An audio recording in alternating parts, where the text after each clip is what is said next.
welcome to the continuation of Tuesday, September 28, 2021 meeting of the Lane County Board of Commissioners.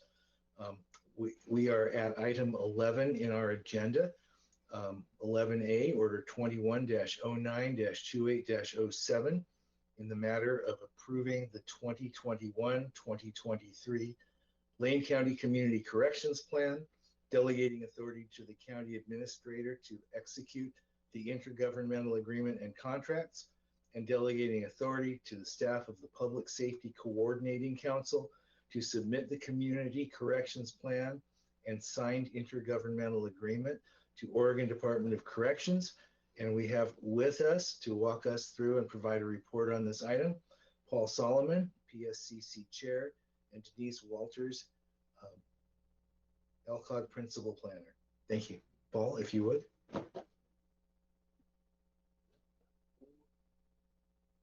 You're muted. Boy, if I had a dime for every time that happened, I'd be a rich person. Thank you, Chair Bernie. Commissioners, for the record, my name is Paul Solomon. I am the Executive Director at Sponsors and the Chair of Lane County's Local Public Safety Coordinating Council. And as you indicated, we are here today to present the Community Corrections Plan that will be submitted to the Oregon Department of Corrections that outlines our funding plan for the county's array of public safety services. So Denise, are you able to get the presentation pulled up, or do I need to do that? Paul, go ahead. My securities are rejecting the request from GoToWebinar, so please go ahead. Okay, so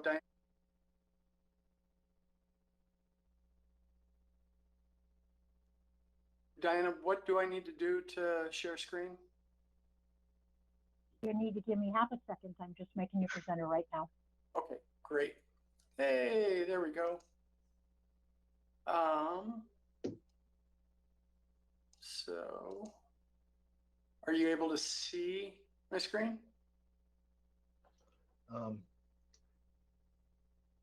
Yeah. There you go. Thank you. Okay, great. Let's do this. Slideshow from the beginning. All right.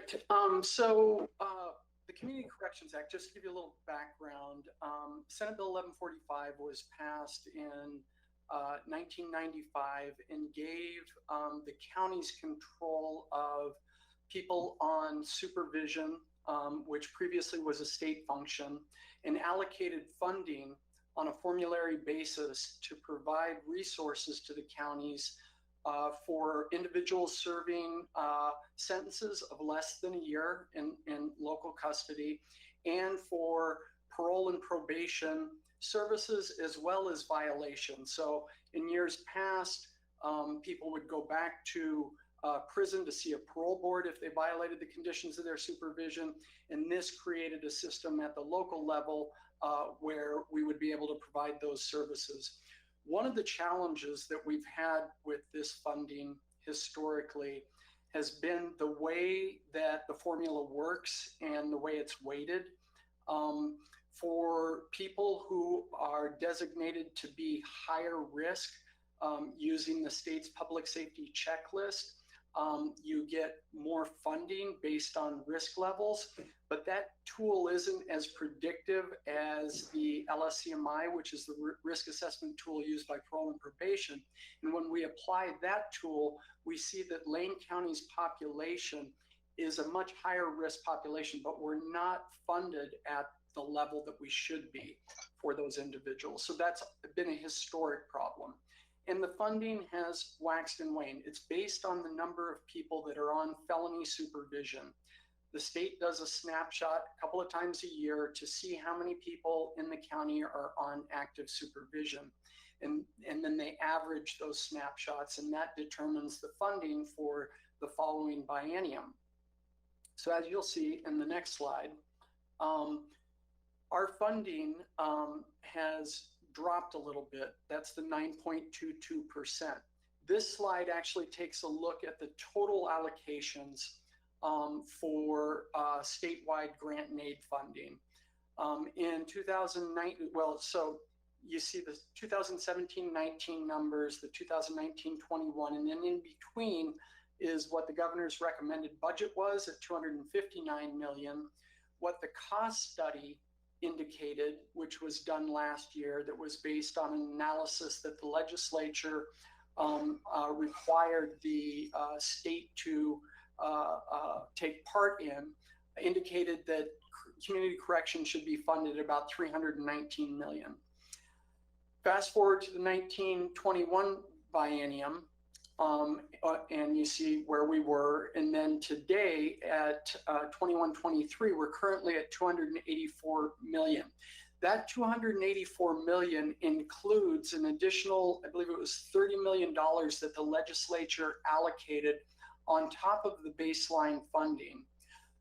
So what we're seeing is an increase in kind of the normal funding that we would receive, and it still isn't getting us to a place where we have sufficient resources for the services that we're providing. I was going to say next slide, but I realize that I'm the person that needs to move the slides. So last biennium, our percentage of funding was 9.57% of the statewide allocation. It has dropped to 9.22%. One of the reasons for the drop is because of COVID and the backlog of cases that are still being processed. We anticipate that we'll probably see an uptick in this upcoming, in the next couple of years, leading to the 23-25 biennium. But where we are right now is just that less than 0.3% or 0.35% reduction equates to a loss of about $1 million. And because we so closely intertwine the grant and aid and justice reinvestment funding, and we do our budgeting together, I wanted to include the JRI funding slides as well, that show that we just had a nominal increase, 0.56% over the last biennium in our justice reinvestment funding. And that equates to a $152,000 reduction. So combined, had we just stayed flat at 9.57, we would have received over $1 million combined between JRI and grant and aid funding. And what this pays for in our current CCA plan, and just to be clear, this is just CCA allocations that I'm showing here. This doesn't include funding that may have been allocated through JRI to make these budgets whole for the various programs. In the sheriff's office, the community corrections funding pays for electronic surveillance, community service, work crew, jail beds, and RLAN, which was a program that was housed in the sheriff's office at the Work Release Center, but is now being provided through sponsors in concert with the sheriff's office using electronic monitoring. As you can see, the jail beds take the lion's share of those resources. Next slide. This looks at supervision. So it's broken into two buckets. One is just general supervision for the majority of parole and probation services, which equates to about $15 million. And then the justice involved women's initiative that provides gender specific services to women on supervision. Treatment for people convicted of sex offenses includes sex offender treatment services. And I don't like this nomenclature. I think as a system, there are certain terms that we use that are pretty stigmatizing, and sex offender is one of them. I prefer to say people convicted of sex crimes. So the treatment services and housing in total is about $330,000. This slide looks at all of the treatment services and reentry services that are provided through the CCA plan. Outpatient substance abuse treatment provided by Emergence, cognitive behavioral therapy and motivational enhancement therapy, reentry services, transitional housing, which includes mentoring, employment services, and a range of other supports, our land housing and support services, and then permanent supportive housing that takes the form of our project at the Oaks at 14th, where we have undergone a randomized control trial of an intervention we're providing to offer 100 units of permanent supportive housing to moderate to very high risk individuals who are released from prison, homeless, and indigent. Pretrial services, this is a portion of the funding that is allocated to the courts for pretrial services in the amount of $98,000. And this slide looks at the total allocations that we receive for public safety services that includes grant and aid funding, justice reinvestment funding, and a few other sources. So in total, we get about $30 million biannually from the state to pay for a range of services that are designed to reduce recidivism and reduce the county's dependence on jail beds and prison beds. Those are specifically called out in JRI, and the grant and aid funding is really designed to do those things, but also pay for parole and probation, treatment services, and jail beds. And it also should be noted that this is really parole and probation's primary source of funding. Historically, they have not received general fund dollars and have had to pay for all of their services through grant and aid, with the addition of some grant dollars that may flow in from the feds on occasion. So I think one of the things that I want to share is on behalf of the PSCC is our gratitude for the work that the Board of Commissioners and the County Administrator have done to fill the gap that was created by insufficient state funding. When we completed our budget process, we recognized that we had a pretty significant hole, totaling $2.3 million over a 2-year period for this biennium. We went through a very difficult process that really began to cut to the bone funding for a variety of agencies, and everybody was impacted. As you can see, parole and probation had a very significant hole in their budget of about $1.5 million. There was a reduction to the funding for the sheriff's office for jail beds that was almost $500,000. At sponsors, we were looking at a $265,000 hole that would have required us to potentially reduce between 2 and 3 FTE. Center for Family Development, who provides treatment for people convicted of sex crimes, had about a $100,000 hole. Emergence had an $18,000 hole. Pretrial Services for release officers had an $83,000 hole. Bridges, who provides inmate partner violence, domestic violence treatment, had a much smaller gap, as did the Center for Dialogue and Resolution, where they provide restorative justice services, and Lane Council of Governments, which staffs the PSCC, was looking at about a $10,000 reduction. So in total, we have a $2.3 million reduction that the county has indicated they will provide and will allow us to sustain services at our current operating level. One of the concerns that I have moving forward, and I believe there is a commitment on behalf of the partners at the PSCC, is looking forward to the 23-25 biennium. If the funding remains flat or if there's a reduction, we're going to be starting out with a $2.3 million hole.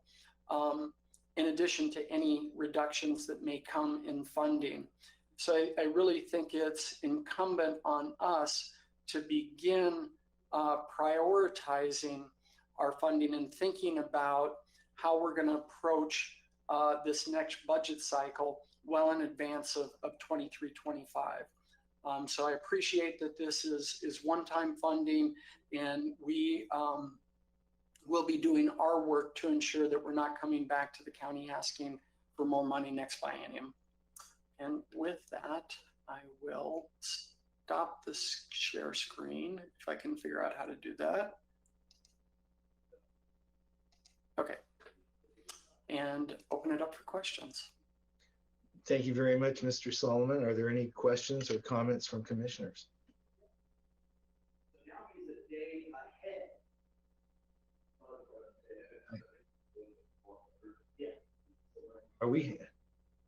We're hearing a bit of something. I don't know what. Commissioner Bozovich. Thank you. I think we're hearing background in somebody's office. Paul, I just want to note, I really appreciate the presentation that, when you were giving the funding, it was the community corrections funding. The one thing it doesn't also include is there are certain pieces like the sheriff's office actually uses levy and general funds sometime to fully fund some of those programs, like electronic surveillance, that doesn't show up in any of the budgets that Paul just showed you. So just so the board's aware that this kind of gets woven together with a lot of different fund sources to try and provide this critical service to Lane County. I will note that I just got from Jeremiah at the state, Jeremiah Stromberg, a notice to fill out a doodle poll to start having this task force work group they're talking about on Senate Bill 1145 and possibly revamping the system to some degree. Because I think the legislature has come to recognize things are a little bit broke, and it's causing issues, particularly when you get some of the frontier counties where they get such a small allocation to try and maintain a really good restorative justice program is difficult. They don't have enough people in their county maybe to justify having, we're just so fortunate. We have so many great nonprofit partners that provide a lot of our services. Like Emergence, that's not available in every county. So there really needs to be a big look at this system and how it's funded, because that time study that was referenced in one slide, I think, Paul, you said it was last year. It was actually almost 3 years ago now that time study was done. And that said we should be getting $330 million. And I think we got for this upcoming next 2 years, less than $300 million, for a number that should have been $330 million 3 years ago. If that gives you an idea how big a gap there is between what the state's supplying and what we actually need to fund this program sufficiently to actually provide the services. And the danger in all of this is that we don't supervise people well, which is a public safety issue. But even worse is we don't help these people be successful in reintegrating back into society and be successful citizens, which is really costly for us in the long run. So that's what's important to me. So I appreciate the presentation, Paul, and this plan has my full support as being the board's representative on the Public Safety Coordinating Council. Thank you, Commissioner. Any other commissioner would like to ask a question, make a comment? Yes, Commissioner Trieger. Thank you, Chair. Thanks so much for the presentation. Really appreciated. I was scrolling through the packet to try to find what I meant by the note I scribbled on my agenda, but I think, and Commissioner Bozovich's comments also prompted me to say, I really appreciate what a different position we're in than other counties, as he mentioned, but, and that we really need to be working with the state on an overall solution and understanding the interplay between the nonprofits and government funding, because even though we're fortunate enough to have nonprofits here like sponsors, there also isn't enough funding for those. And if we're always relying on nonprofits to deliver these critical high stress services and not being able to provide adequate living wages and benefits for their own staff, that's also a problem. And I appreciate so much what you do at sponsors in that regard. I had some questions about the monthly averages of who will be served and how basically whether what we did was took the funding and created a formula to figure out how many people we could serve with it, and what the gap is between that and what we know the need to be of the number of people who actually could use the services if we had more funding. Does that make sense as a question? Yeah, Commissioner Trieger, Chair Bernie, commissioners. I think that's a good Donovan Dumeyer question, because he has actually done quite a bit of in-depth analysis around the number of people that have been determined to be moderate to very high risk, and particularly the higher risk folks that we have in the county, and what that would do in terms of funding at the local level. What I will say is there's been a concerted effort at the state level to look for ways to reduce the size of the people on supervision. This last session, there was a bill that was passed that allows counties to apply an earn time model that was used specifically for probationers, that's now being used for people on post-prison supervision, to allow them to discharge supervision early. So I think what we're seeing is really trying to triage our resources to those folks who are at highest risk and have the greatest needs. And I think that's where the challenge lies, is really aligning the funding to the needs that we have at the local level. And so, like I said, I think Donovan would be able to give you a more finite answer around what the resources, what the gap is there. And I think in response to Commissioner Bozovich's comments about the statewide work group that both he and I will be on to take a look at, Senate Bill 1145 funding and structure, is, you know, counties have a lot of autonomy and local control built into this process. There are great disparities across the state in terms of what's available from one county to the next.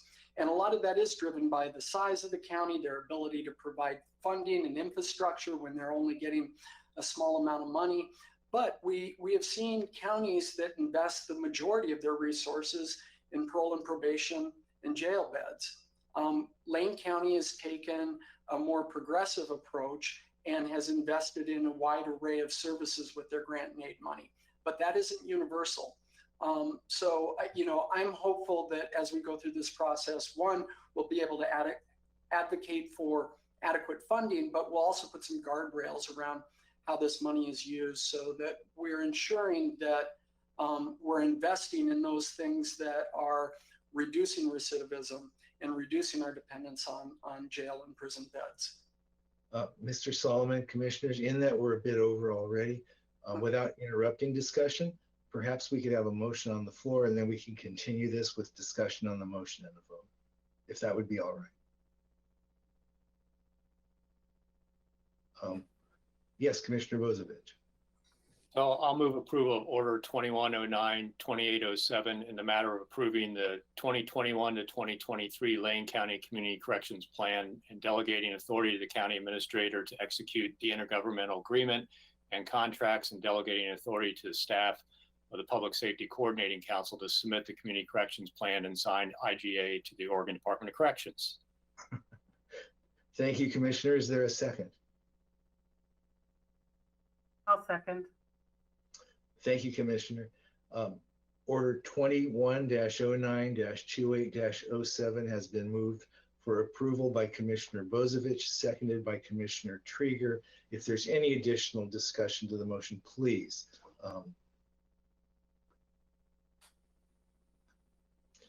Seeing and hearing none, I believe, Mr. Solomon, this body has instructed staff to figure out this issue to support this motion. So I think you know you have our support.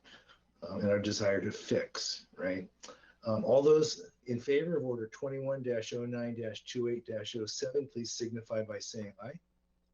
Aye. Aye. Opposed? Let the record show. Order 21-09-28-07, made by Commissioner Bozovich, seconded by Commissioner Trieger, has been approved unanimously 5-0. Thank you very much, Mr. Solomon. Thank you. And good luck. Fix it. Okay. We're working on it. Yes, sir. Moving to item 11B, 21-09-28-08, in the matter of confirming the appointment of Pauline Gichohi, forgive me, Lane County Behavioral Health Division Manager as Mental Health Director and ex officio voting member of the Lane County Public Safety Coordinating Council. And we have with us, continuing, Mr. Solomon and Denise Walters. And Paul, Denise, if you would, please. Great. I'd like to turn it over to Denise, who will Thank you, Chair. Good afternoon, Commissioners. As we know and are somewhat sad about, Ms. Gaffney is about to start a new chapter, and she has recommended Ms. Gichohi to sit in her stead on the Public Safety Coordinating Council. Ms. Gichohi is already, as leading up the Mental Health Summit, which is our behavioral health criminal justice planning group, is already very well versed and somewhat painfully familiar with our struggles. And so we put that Ms. Gaffney's nomination of Ms. Gichohi to you to confirm. Thank you very much. Are there any questions or comments from commissioners?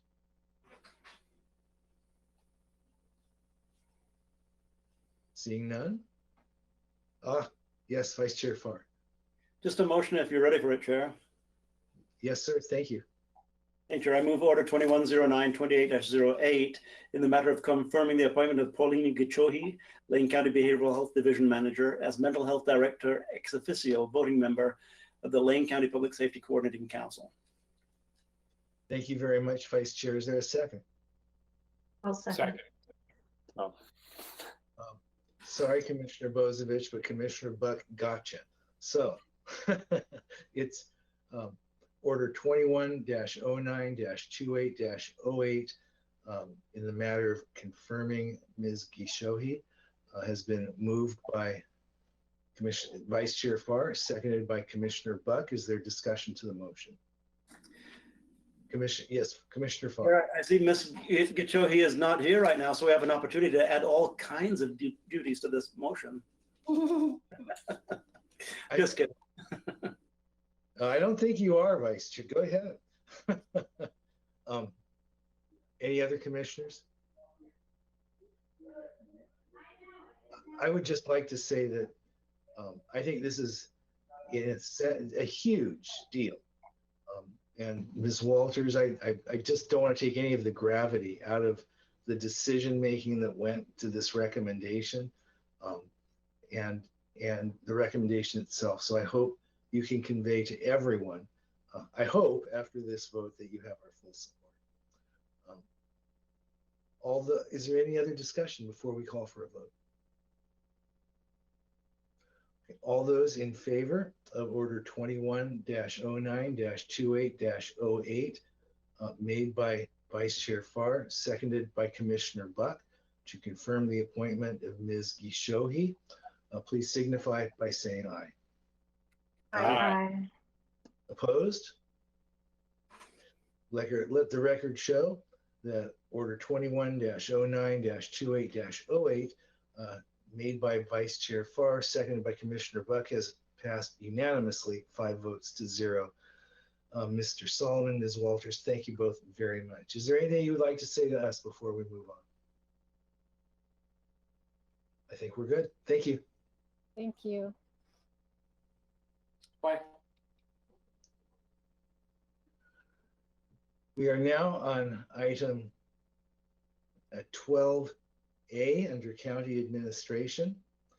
This is the resolution and order 21-09-28-06 in the matter of declaring the second Monday of each October Indigenous Peoples Day. And we have with us Mo Young, Equity and Access Coordinator, to give us a report on this item before we vote. Ms. Young, how are you? Good to see you. I'm doing well, thank you. Commissioners, I have prepared some remarks about the board order and resolution, and I also have a bit of news to share. So I'm going to share the news, and then I'm going to let you, Chair Bernie, decide if you want to chat about that or talk about the resolution and then my news. So I recently interviewed and was offered a position in public health. So I am starting in the next pay period, so starting Saturday, the Community Partnership Supervisor in Lane County Public Health, and I'll be transitioning out of my current role as Equity and Access Coordinator through the 22nd of October. So we just have a little bit more time together with me in that role. So that's my news, and I'm happy to just continue or let you say things. Well, other than congratulations, with the board's permission, I would like you to continue unless any commissioner has anything they want to say at this point. Ah, yes, Commissioner Trieger. I'll be brief because I know we have a full agenda, but I just want to make a space to appreciate so much how far Mo has brought what was a brand new program really to the point where it is, and to the point where we could actually add a staff person to that body of work, and just deeply appreciate her significant contribution to this organization and the body of work. Having served on the Equity and Access Board with her, I've seen her in action facilitating that group as well as out in community, and I'm really thrilled that we're keeping her as an organization, that she gets to return to her home in public health and build on the great community outreach work that's been done, particularly through the COVID response there, and sort of blend the equity work back into public health. So congratulations and thank you, Mo Young. Thank you. Thank you, Commissioner. Commissioner Farr. Hey Mo, thanks. From the day that you first picked up that dry erase marker in front of that small work group that ultimately resulted in the Equity and Access Board, I could tell you are destined for greatness. Your type of empathetic leadership is exactly what is the prescription. Thank you for all you do and all you will do, Mo. In that I didn't anticipate this break, we now have it. Is there any other commissioner that would like to say anything? Commissioner Buck. Thank you, Chair. I too just want to echo both the other commissioners' statement. It's been a pleasure working with you in this particular role, but I do look forward to working with you more in your new role and getting to know how that goes, and hopefully you can still come by and say hi to us in the hallways. Thank you. Thank you, Commissioner. Anything else? Well, I hate to admit that my generation is Mo's parents. So Mo, congratulations, you're carrying on the work, and why don't now, if you're ready, we discuss the resolution on the agenda. Perfect. Thank you, commissioners. I'm here today with a resolution and board order asking you to vote to declare the second Monday of each October as Indigenous Peoples Day. The order that you see before you was modeled on what the cities of Eugene and Springfield have previously passed. And I reached out to some of the people who worked on those resolutions, as well as some community partners and the parent and student group connected with the Bethel School District Indian Ed program. And so what you have before you is a result of all of the feedback that I got. I don't have a lot to add beyond that. On the 12th, I'll be coming in front of you to talk about land acknowledgements and the work that needs to happen sort of in partnership to have one and to do it right. And so really, I just wanted to point out that the action piece that we usually like to put in the resolutions is going to come out of the work that staff is suggesting for the land acknowledgement. So you don't see a ton of action in this resolution beyond walking our talk. And then on October 12th, we'll get a little bit deeper into what that actually looks like.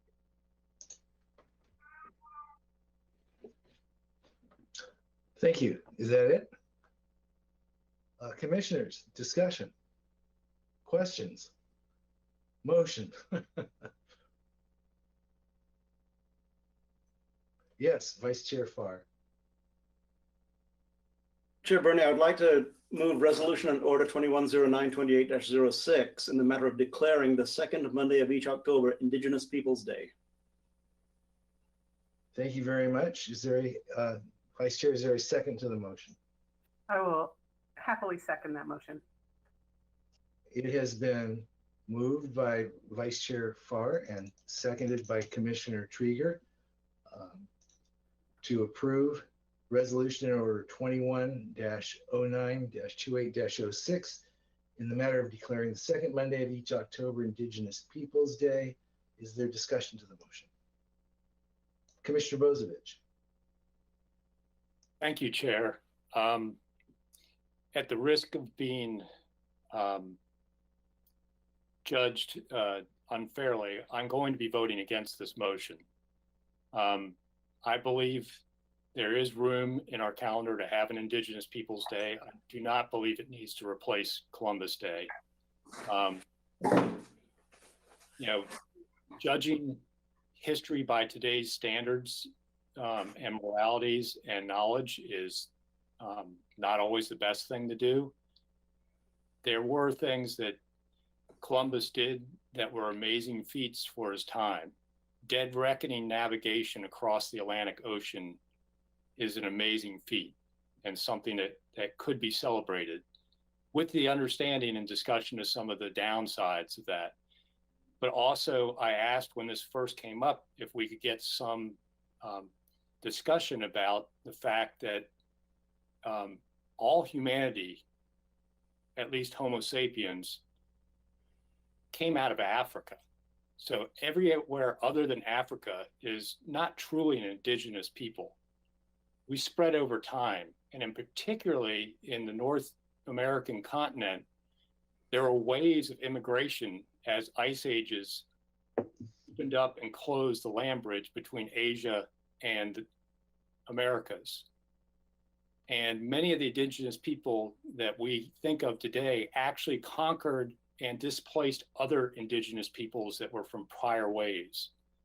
And the Inuits in Alaska are leftover of one of the earliest waves of immigration from Asia that were displaced by other people we consider indigenous now. And there's no mention or talk of, actions between indigenous tribes that mirror some of what we are sanctioning Columbus over. Basically, slave trades and taking of slaves from other tribes. Not every tribe did that, but it seems to be that we're replacing a holiday to try and honor people that were forcibly moved off their lands. And I don't think it's necessary to do that. We could have both and have an honest discussion about the entirety of mankind and where we've moved, where we've immigrated from, how we've displaced other peoples. But this isn't the right way to do it. So therefore, I'm going to be voting no on this resolution. Thank you, Commissioner. Yes, Commissioner Trieger. Thank you, Chair. Thank you so much, Ms. Young, for explaining why the action section, as we usually have on these resolutions, was missing. So I really look forward to that presentation on October 12th, and also just want to appreciate the thought and care that you're taking in involving affected communities and in bringing the action to us with their input, and recognizing that that takes a little time. So I'm really looking forward to hearing how we can properly and most honorably do land acknowledgements, and then seeing that weave in with this resolution that I am unreservedly in support of. Thank you so much. Thank you, Commissioner. Are there any other statements or comments? I have a question. So in this is, by the way, both personally and in my own history, kind of an important one. The United Nations in 1982 set up a working group on Indigenous populations. It was a subcommission on promoting and protecting human rights. 1982. I was actually, because my aunt was a part of that group. My aunt, by the way, who we lost to COVID, was a part of that group. And as a result, as a very young man, I actually observed a couple of those meetings. And from that, in 1994, August 9th was set as World's Indigenous Peoples Day. And I'm wondering if you were aware of that, if in your research, there's an intentional reason why we don't align with August 9th. I'm just kind of curious in that I sort of have a personal interest and a history with this. The intention is that our Indigenous friends and neighbors have asked that across the nation, really, that Columbus Day specifically be replaced with Indigenous Peoples Day to observe the day that historically has been used to celebrate what many of us consider to be the genocide and forced removal of the people who lived here when he came. And so that's the second Monday in October, and not August. Right. Were you aware of that, of what I shared? 1982, 1994, really at that time, recognizing the achievements and contributions Indigenous people make to improve world issues way back then, such as environmental protection. No, it wasn't. I'm trying to follow the lead of the community, and so they didn't bring that up, and I did not. I will go do some research on that. Well, oh no, that's fine. I'm supporting this motion, but I'm also, in so many issues, I really believe it's important to have a historical, not just historical Columbus and that history, but a historical, what other contributions have attempted to be made, why, what their impacts have been as we're looking at this in Lane County. But thank you very much, Ms. Young, and thank you for answering the question. Are there any other? Yes, Vice Chair Farr. Thanks, Chair Bernie. And, thanks for pointing that out, August 9th. And that is the United Nations Day. And I think the official word is the International Day of World Indigenous People. I think it's kind of different to what we're doing locally, Mo, as you have stated. I believe that we are recognizing here very specifically. And for that reason, I do support it. I think, and Chair Bernie, I think there is room for two very different types of celebration for two very similar reasons. Oh, thank you, Vice Chair. I agree with you. That's why I asked the question. Any further comment or discussion? In that case, I see none.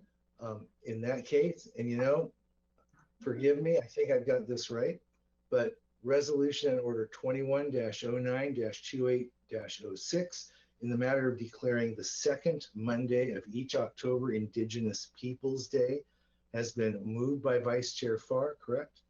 And seconded by Commissioner Trieger. Thank you. All those in favor, please signify by saying aye. Aye. Aye. Opposed? Nay. Let the record show that Resolution and Order 21-09-28-06 has been made by Vice Chair Farr, seconded by Commissioner Trieger, passes 4 votes to 1, Commissioner Vozovich in the minority. Thank you very much, Ms. Young, and may the wind be in your sails on your next chapter. Thank you, Commissioner. Thank you. We are now on item 1312B, announcements. Mr. Mokrahysky. Chair, I had a not really brief update on the ARPA process. And so I'm wondering if, because we have a couple other items, if the Public Works folks are ready to go, I'm happy to hold on my comments until you get through the rest of your business. Okay, well, I have no way of knowing if the Public Works folks are ready to go, except for I do see Mr. Hurley, so that would suggest an affirmative. Okay. Yeah, I think they are ready, so I'm just going to defer. If they're ready to go, let's deal with that business and you can come back to me. Thanks a lot. We're now on item 13A, 13 Public Works. We have 2 work sessions today. The first work session is in the matter of stormwater program changes and funding. And we have a number of people, so I will let Dan Hurley, Public Works Director, lead this off and introduce this group. Thank you very much. Hey, Mr. Hurley. All right. Thank you, Chair Byrne. Good afternoon, Commissioners. So yes, we're here to talk to you again about stormwater. And stormwater is one of those topics that I think most people probably don't think much about. The rains come, and we're happy they came this year finally. But after the rain stops, most people probably don't think about how it got to the river or how it got there cleanly. But obviously there's a system in place, and Public Works maintains a network of ditches and pipes and stormwater treatment facilities to make sure that that water moves efficiently off the land into our rivers in a clean state. The problem that we have right now is that we are facing rapidly increasing expenses. And we've talked to you a few times about this. These expenses are the result of some new permits that we have through DEQ. And it's going to require us to step up new programs and do different types of monitoring. And if we do not identify specific dedicated alternate funding to stormwater, it's going to be a crisis on our road fund, which needs that money to maintain our roads. So we're here to talk about a stormwater utility fee. A stormwater utility is how most of the medium to large size cities in Oregon fund their stormwater programs, as well as a couple of counties. And with me here today is Moria Papagallo and John Ghilarducci. Moria is our stormwater program coordinator in Public Works, and John is the lead on the team that's working with us from FCS Group, a group of consultants that specialize in this area. And they've spoken to you before, and we're here to return with a deeper level of analysis and to answer some of your questions from last time and let you know where we intend to go with the rest of this work. And with that, I'm going to actually step out. I'm leading a leadership retreat right now. So I'm sure Moria and John will be able to field any of your questions, but if there are any for me afterwards, I'll make sure I look at the recording and we'll follow up with you afterwards. All right, passing to you, Moria. Thank you.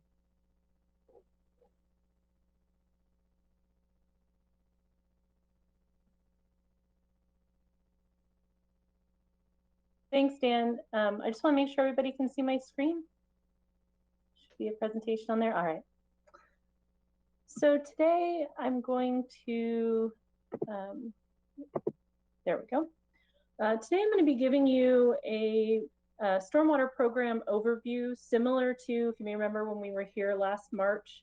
There might be some slides that you recognize, but I figured it would be really useful to remind you a little bit more about our stormwater program, some of the regulatory environment associated with that program, a little bit of our program history, and also give you some updates on our recent system-wide stormwater assessment that we're working on.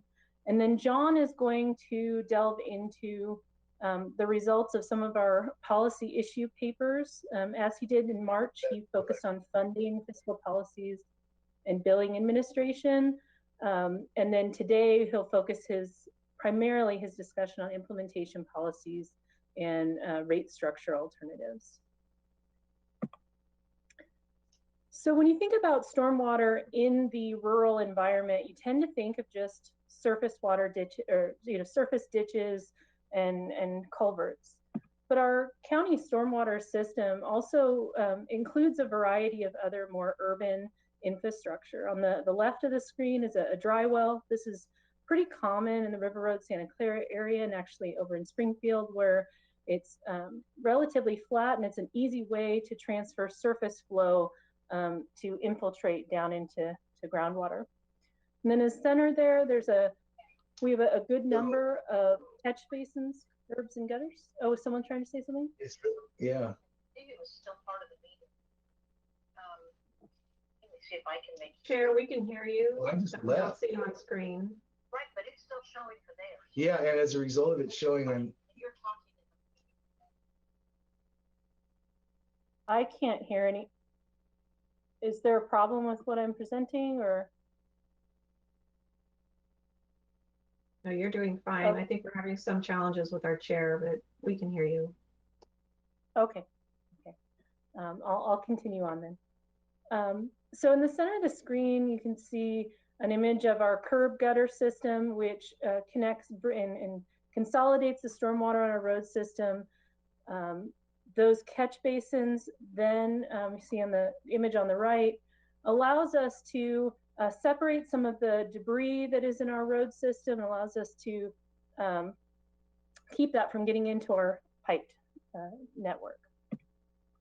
This is a graphic of the stormwater infrastructure that's in blue there, just along the Mackenzie River, west of the city of Springfield boundary. You can see on the right of the screen. This piped network gathers the stormwater from the road surface and discharges just in this little area in 6 different locations. And those are the locations on the stars there. And so when you have a stormwater network like this, there's a high potential for pollutants on the road surface to be discharged directly to waters of the state. And that is why there's a variety of regulations associated with that. Really quickly, the Safe Drinking Water Act is, there's a permit underneath there, that act called the Water Pollution Control Facilities Permit. And this is for all of our dry wells where we take that surface water and we take it directly into infiltrating into the ground. This is especially important in areas like Springfield where that is their drinking water source, is groundwater. And then primarily most of our permits are under the Clean Water Act. We have an NPDES Municipal Storm Sewer System Phase 2 general permit that was updated back in March of 2019 that has some significant changes to the system, which I'll talk a little bit about. And then also when you have systems that are pollutants going into a water body, there's a potential for that water body to become water quality limited.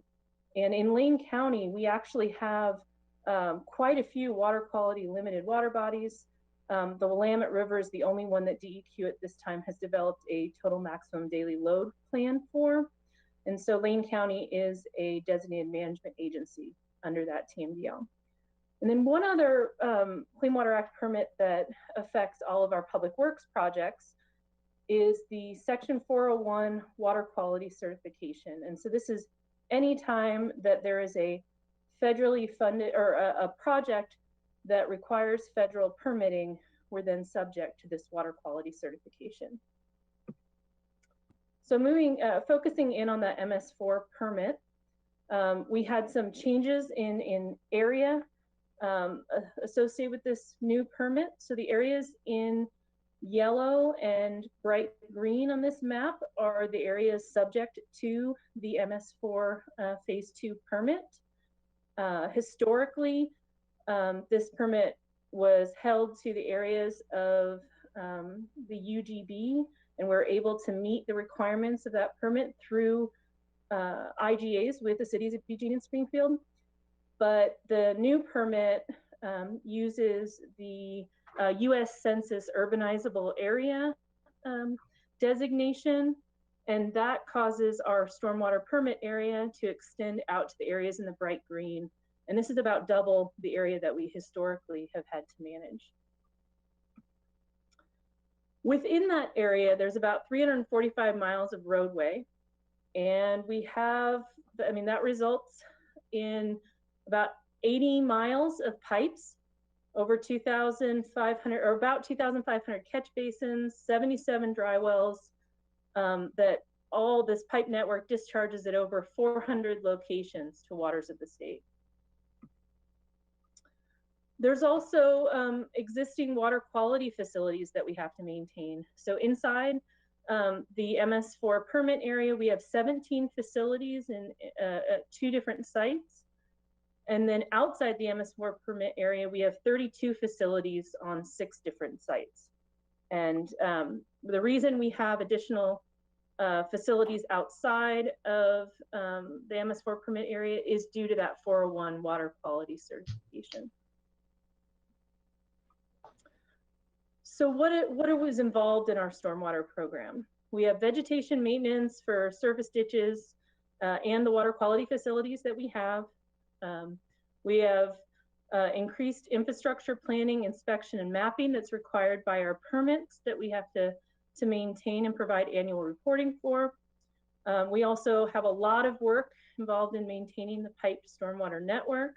I've got some interesting information to show you in a minute about our stormwater assessment that we're doing. And then there's permits. We have a facilities permit for work within the right-of-way currently, and then we have 2 new stormwater permits associated with erosion control and post-construction stormwater that will be in the works over the next year or 2. And then we also have continued construction projects which require new public stormwater quality facilities to maintain. So this is a kind of in a nutshell, really quickly what our stormwater program involves, but really it's a lot of work across several different divisions. And a good portion of this work is new requirements regulated by our permits. Well, first, can you all hear me? Oh, I'm sorry, you're continuing. I thought you were done your presentation, forgive me. Oh no, I've got a little bit more to go. And I apologize for the interruption and the technical difficulty. Oh, no worries. So currently, we only have one type of permit in which we review stormwater, and that is our facility permit. And there's only 2 instances in which we evaluate for drainage. And that is when we have when we have existing curb connections from roof drainage that are being updated or additional flow is being added to. And then we also have a permit or a review anytime a project on private property has the potential to change drainage hydrology that discharges to the right-of-way. We're also doing a stormwater assessment. So we're focused right now on the River Road Santa Clara area. The hope is to do all of the MS4 stormwater area. So our initial work is Irving Road north up to Beacon and the area in the red there. And within this project, we're actually cleaning all of our stormwater pipes, and then they send this robotic camera through the system and evaluate all of our pipes. And they're able to tell us the condition of our pipes, as well as what projects need to be put into our CIP in order to maintain our infrastructure, which again was installed in the 1960s and is reaching the end of its engineered lifetime. So with this study, they put together a risk analysis, and they look at likelihood of failure, or if the pipe has already failed, and consequence of the failure. And they use that rubric to determine the timeline in which we need to do repairs. So looking at the area that they've currently evaluated, we have 92 pipes that are needing to be updated in the next, in the near term, at about $2.5 million. Overall, the number of projects for that area is about $3.6 million, just to maintain the existing infrastructure we have. Again, these are pipe construction and design costs for the existing pipe condition, and is not based on pipe capacity analysis to determine if upgrades are needed. So again, this is for a pretty small area, but it is one of the densest pipe network areas within the permitted area. So in previous presentations, we've just gone into more detail on our first financial forecasting, but I just want to give you the quick highlights. The stormwater program is funded right now through the road fund, but there are items that are on private property that are no longer applicable for road fund usage. There's an existing stormwater program budget of about 3.7 million, which has gone up a little bit in the last few years since I've been presenting to the board. The projected need is at around 8 million by 2025. And right now we're about 6 FTE, and we're expecting we'll need to be closer to 13 FTE by 2025. Further evaluation of the financial burden caused by the increased stormwater regulations is needed and will be part of the next phase of the Stormwater Utility Feasibility Study. I also want to point out some fairness issues associated with a stormwater or the current stormwater funding. There's a high cost to urban stormwater infrastructure, and the road fund is intended for countywide road preservation. And so the increased regulations are causing the road fund to be used for disproportionately for urban stormwater versus countywide projects. And then you have Eugene Springfield ratepayers subject to not only state fuel tax, but also a stormwater fee for their associated with the city that they are living in, while county residents within the UGB specifically do not have to pay for a stormwater utility fee, but receive a similar level of urban stormwater services. So now John is going to take you through the phase 2 policy issues for the feasibility study. Thanks, Moria. So the policy issues that we addressed and worked through in phase 2 are shown here. We presented to you on the first 3 policy issues. I think it was March or April. So I'm here to come back and talk through in a little more detail policy issues 4 and 5. Next slide, please. So just to quickly summarize the first 3, the first issue paper was on a funding plan, and in that funding plan paper, our recommendation was and remains that the county establish a stormwater utility as a county service district, which is something that could be done by board action, and then establish 2 rates, one rate to apply in area 1, which I'll show you in more detail in a minute. That's essentially the urbanized unincorporated county around Eugene and Springfield in the NPDES permit area, the MS4. And then area 2 would be the unincorporated county outside of that MS4 permit area, essentially the more rural county. We talked about fiscal policies, and we made recommendations about target reserve levels to make sure that the utility can operate in a financially healthy way into the future. If there were ever to be debt, we talked about when to use it and a coverage policy, and then also recommended a policy for ongoing replacement of infrastructure as it needs replacement, as Moria touched on. We did some initial investigation of how a rate or rates would or could be billed, and the recommendations coming out of that were to solicit cost estimates from county assessment and taxation, and also at least 2 private companies who could do billing, and then develop whatever internal procedures are necessary to support that billing agency, whichever is used. Next slide, please. So in the implementation policies paper, we essentially reiterated a number of the policy recommendations from previous papers, and then added some more specific recommendations. Just ticking through these, the recommendation to form a county service district.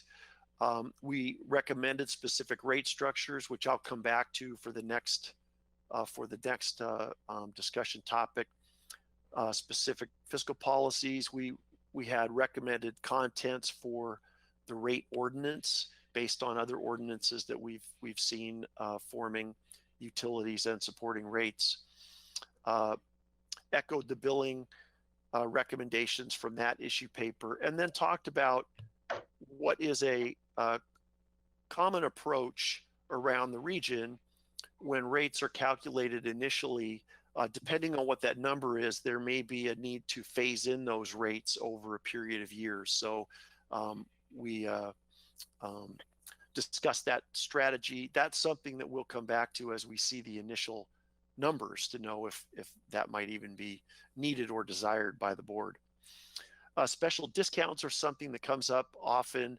In general, we recommend against discounting specific types of customers unless there is a cost-based reason to provide credits or discounts. We talked about the need for additional public and stakeholder outreach, which is part of phase 3, which we are in the midst of right now, and the need for a rate appeals process. So whatever the rate structure is, the ordinance should contain a process for someone to come in and dispute the information used to charge them, and try to get that any mistakes that might have been made corrected through that appeals process. Next slide, please. So I mentioned rates for Area 1 and Area 2. Area 1, as shown in the light purple here, is the unincorporated county in the MS4, which is the area surrounded by that dark purple boundary. Eugene and Springfield in white each have their own stormwater rates and wouldn't be subject to the county's Area 1 rate. Area 2, now we're looking at a snapshot of the whole county. It's the area around the Eugene Springfield MS4, which you see in purple in the middle, and it does not include the light blue and dark blue areas, which are federal and state-owned lands. So it would include the light green areas in the unincorporated county. So issue paper 5 was an evaluation of different rate structure options. And we touched on this briefly when we were before you in April. We evaluated 5 different rate structure alternatives in coming slides. I'll talk about what those are and the pros and cons of each. And then we made a recommendation for Area 1 and a recommendation for Area 2. So the different alternatives you see going through this sort of row by row. The impervious surface area rate structure basis is the most common in the industry. In fact, 80 to 90% of stormwater utilities in the region use impervious surface area. Most often, they charge single-family residences uniformly because they don't tend to vary that much in the amount of impervious surface area they have, especially when you consider a single-family residence versus like a 7-Eleven versus a warehouse that you might see among commercial customers. So the approach here would then rely on measured impervious surface area for all other developed property. So that would include non-residential apartments. You'd actually look at the impervious footprint and charge them based on that for the number of ESUs or single family residential equivalents. That's the idea. It is impervious surface area that has been linked to the virtually all the problems caused by stormwater runoff, erosion and water quality, habitat degradation. They are all functions of development and impervious surface. Density of development is another one. And this is the way this is commonly applied. You look at the size of the parcel and you assume a percent coverage. Sometimes that's based on the land use.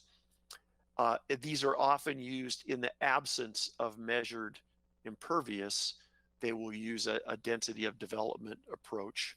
Runoff coefficients link runoff from a specific property to soil type and slope, many factors which are not controllable by the property owner. So for that reason, it's not an attractive basis for a rate, because it's not something, these features aren't controllable in general by the property owner.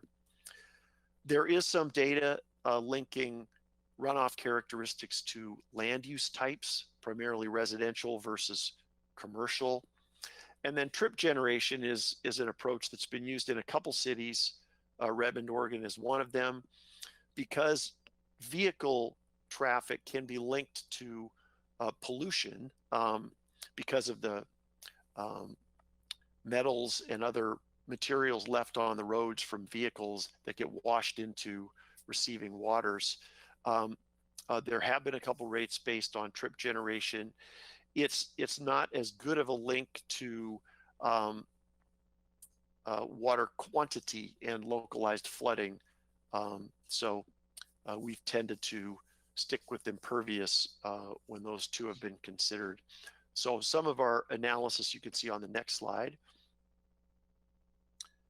and recommendations. So for area 1, we are recommending the impervious surface-based rate approach, in which single-family residences would be charged for 1 ESU, and then all other developed property would be measured just in that MS4 area and charged based on their measured impervious.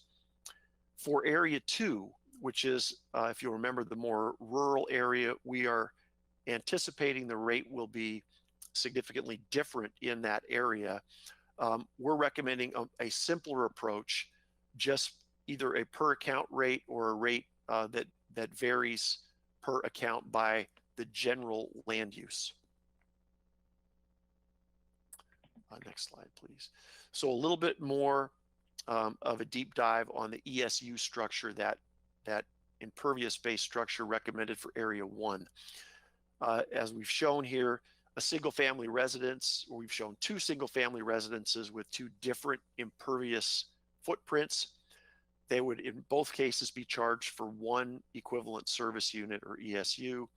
And then in the example commercial property, it would measure out at 12,000 impervious square feet.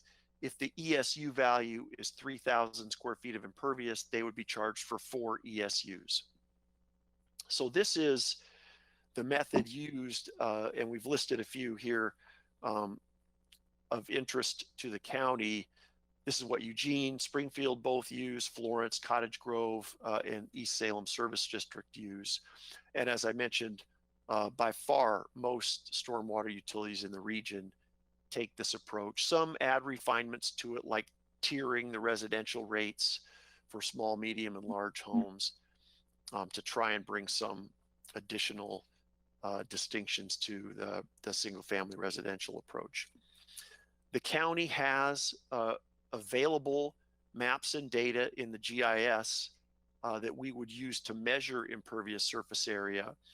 There's about 1,000 commercial or non-single family residential properties that need to be measured, and we would take a sample of 152. That's a statistically significant sample of single family residential parcels to determine that average that would serve as the ESU value. So just a survey of some neighboring rates. You see Eugene and Springfield's rates for a typical single family residence, both around $15 a month. Corvallis less than 10, Florence, Cottage Grove, the East Salem Service District in Marion County, and then Rogue Valley Sewer, which serves Jackson County, or parts of it, at $1 in ESU. Many of the cities down there have an additional local rate on top of that Rogue Valley Sewer Service stormwater rate. So area 2, the land use structure, as I mentioned, could be just a flat charge per account, or depending on what the data tells us, a rate that would vary by land use per account.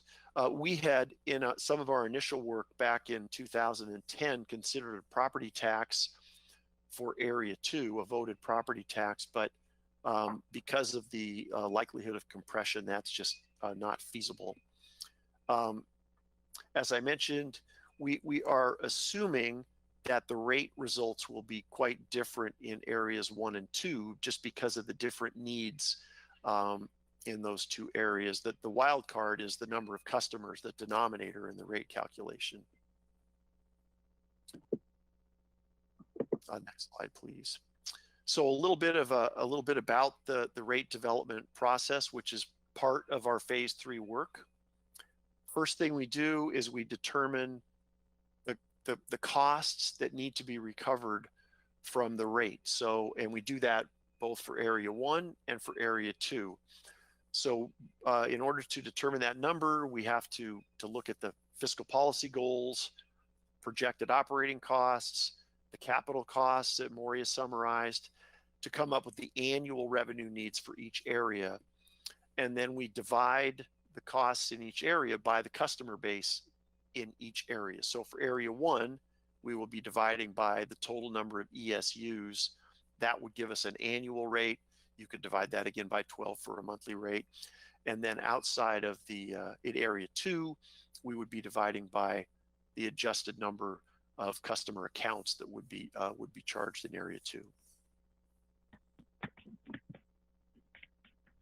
So just to give you a sense of what the upcoming steps look like, we are in the midst of some initial stakeholder outreach. Formation of the county service district, we hope, would be the next step as we are working through development of the actual rates. There'd be some follow-up public outreach, finalization of the billing strategy, and then calculated rates, which would result in a rate ordinance, and then possibly phasing in those rates, which would follow outside of this current fiscal year. We did, in that, as part of that implementation issue paper, we talked about some of the important contents of the rate ordinance, if and when we get to that point. Of key importance is defining the equivalent service unit. That would apply in area 1, outlining how the rate structure works. And we have common language from other ordinances to help with this. Defining a policy on rounding to the number of ESUs, possibly incorporating an annual inflation escalator, detailing when rate credits and exemptions might be available or applicable, and defining that rate appeals process. And then for area 2, defining the land uses and how they would be charged potentially differently in area 2. Thanks, John. I just want to quickly go through some summary items. We have aging infrastructure and increased environmental permitting needs. They're going to significantly increase our annual budget by 2025. There's an impact on our road fund with the current stormwater program being funded fully by the road fund, and a good portion of that need going towards private property. There's also some fairness issues that I went over, as well as, there's a real need for long-term reliable funding to support the stormwater program and meet these environmental regulations. And there's really going to be a significant financial cost increase coming in about 2023 as we have the requirement that we create these 2 new permits, and requirements, these environmental permits are going to keep increasing, and the cost is going to keep increasing in order to keep our the water resources within the county at a higher level of quality. It's our intent to move forward with the rate structure and draft implementation plan, and are here to take your questions and have a discussion.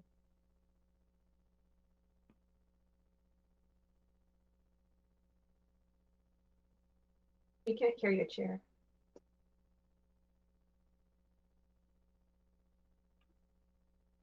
Thank you very much. Vice Chair, I knew you had me, but I think we got it. First off, thank you both so very much for what seems to be such a well thought through, well reasoned, and well articulated status report and prognosis for moving forward. Are there any questions or comments from commissioners at this time? I'm sorry, yes, Vice Chair Farr and then Commissioner Buck. Now you're the one that's muted. I'd be by one fraction of 1 second, Commissioner Buck. I'm sorry. I just have a quick question. This is, as Chair Bernie said, well researched, and you have a lot of other examples to pattern whatever it is that we do. And much of this is forced down upon us. It's not generated from within. We are required to meet these standards that are established. A question, I did not hear you talking about system development charges, SDCs. Where's the discussion there?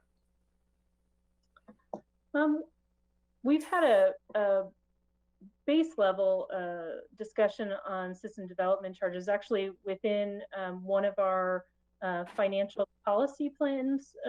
John, can you speak a little bit more to that? Yeah, they absolutely are available, and we will address them as part of the financial plan. So thank you for mentioning that. Thanks. I just I wanted to make certain that I didn't miss it when you were talking about it. But Yeah, you know, typically any service district like this has an SDC associated with it, and it just brings up my next point. And it's not something that we have a great deal of control over. But every time we add fees to the cost of living in a home, we make it more difficult to live in a home at the entry level. And every time we add SDCs to the cost of developing and building a new home, we make it more difficult to live in a new home. And we've got to go into that with our eyes wide open and ultimately determine how much does each one of these permits cost the ultimate resident of that home. And it really is not a fee that we spread out across the community. Generally speaking, it is a fee that is associated directly with a residence, with a living space. And every time we go into a program, every time we begin a program that adds to the cost, we are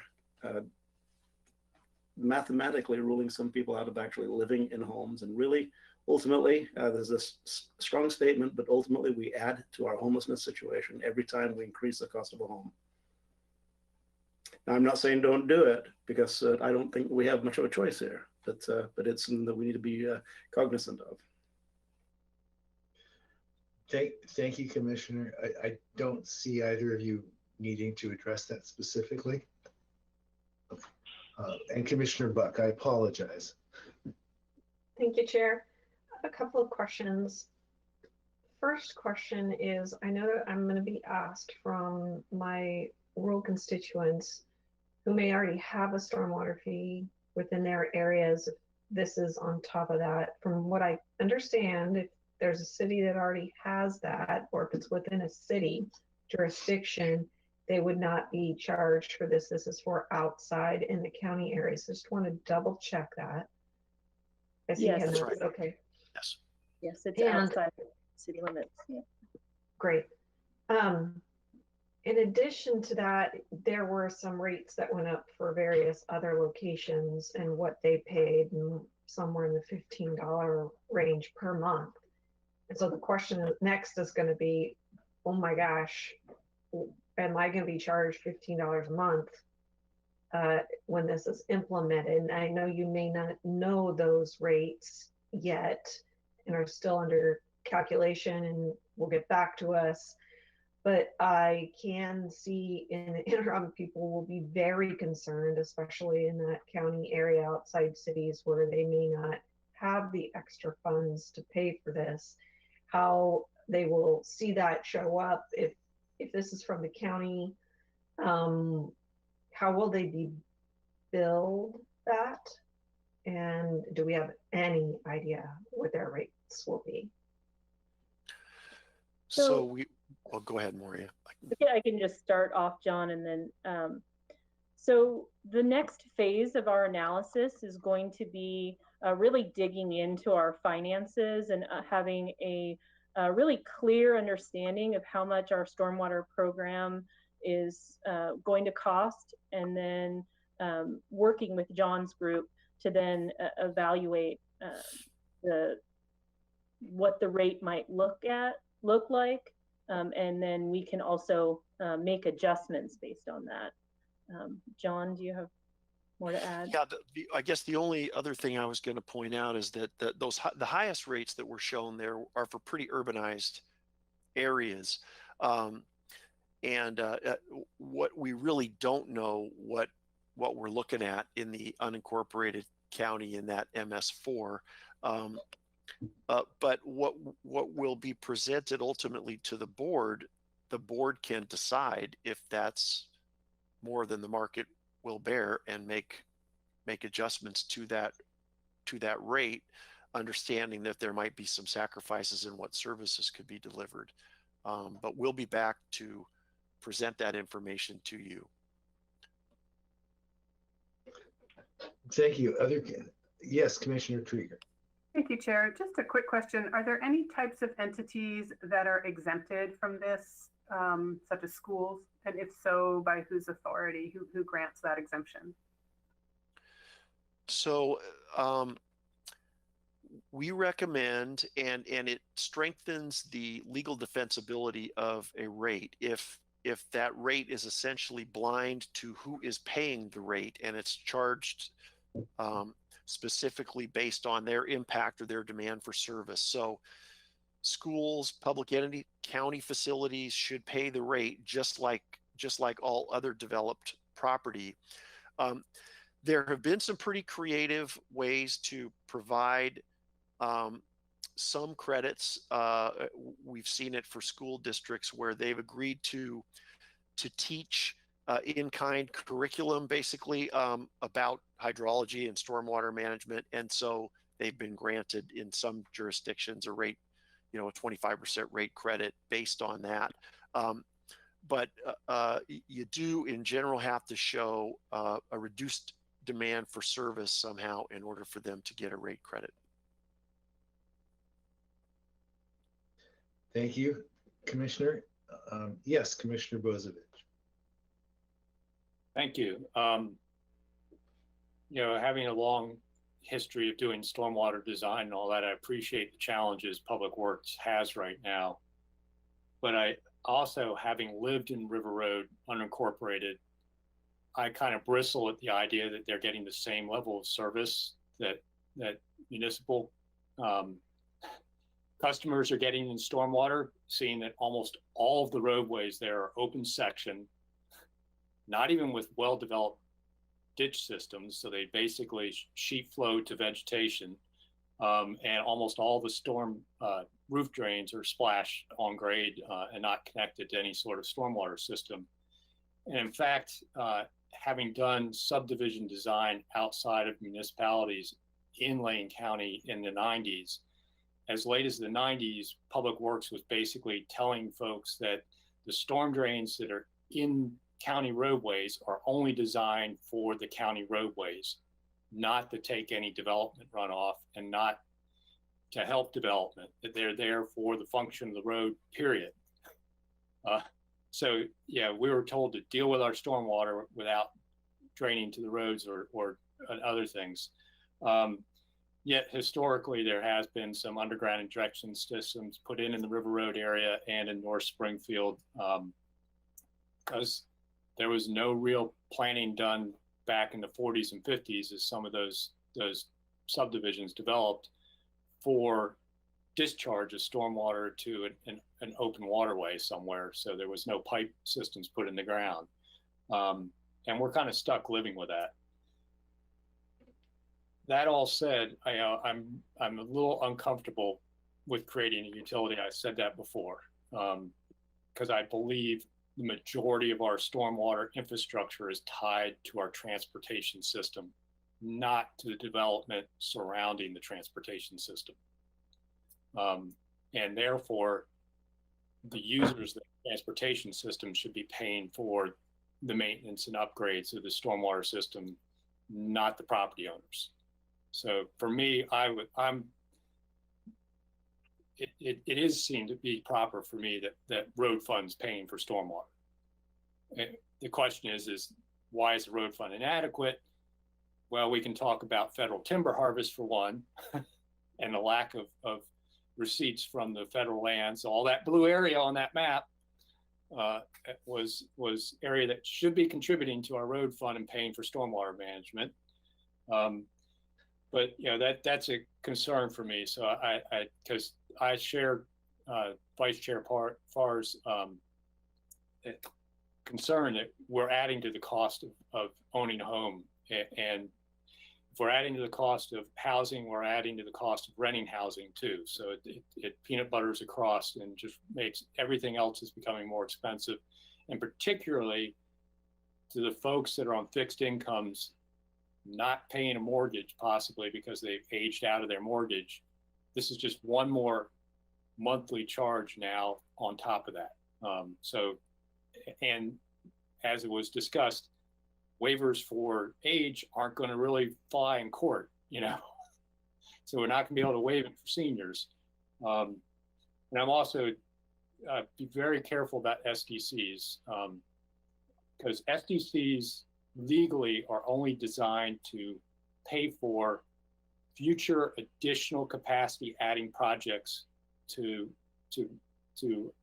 adjust for new development, or for existing excess capacity that's in the system that development can utilize. And like I just said, we didn't design excess capacity in any of our system really for development. So SDCs are really kind of off the pages unless we're going to start a capital improvement program to design stormwater for future development. But that's really the city's problems, where we're inside UGBs, that they're supposed to be planning for the ultimate urbanization of that UGB, not Lane County. So, this is a very tricky area for me to consider adding cost to homeowners. And I'll be watching carefully how we do this and hoping that we can minimize the charge. I have really, when you see that area too, and includes a lot of what is forest land, I wonder what's their contribution to our stormwater issues, whether it's additional runoff or water quality issues, when that's really where a lot of the cleanup happens. So this whole thing is troubling to me to deal with, particularly with my background as an engineer and designing stormwater systems, designing water quality treatment systems well before Oregon even thought of it back in the 80s in Maryland.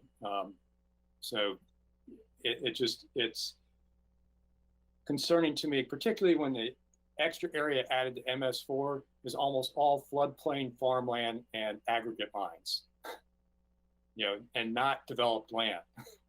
So it's difficult for me to look at that and go, oh, look, all this area was added that we're providing service for. I don't think so. So,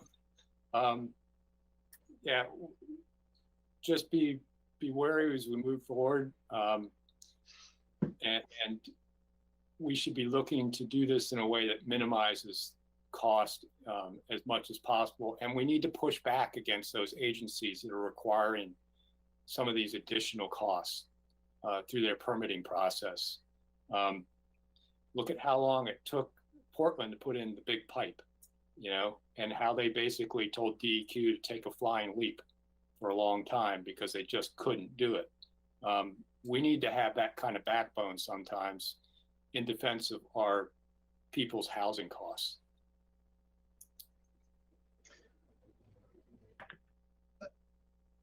So I'm going to, if I may, ask you both, could you respond to any of those points?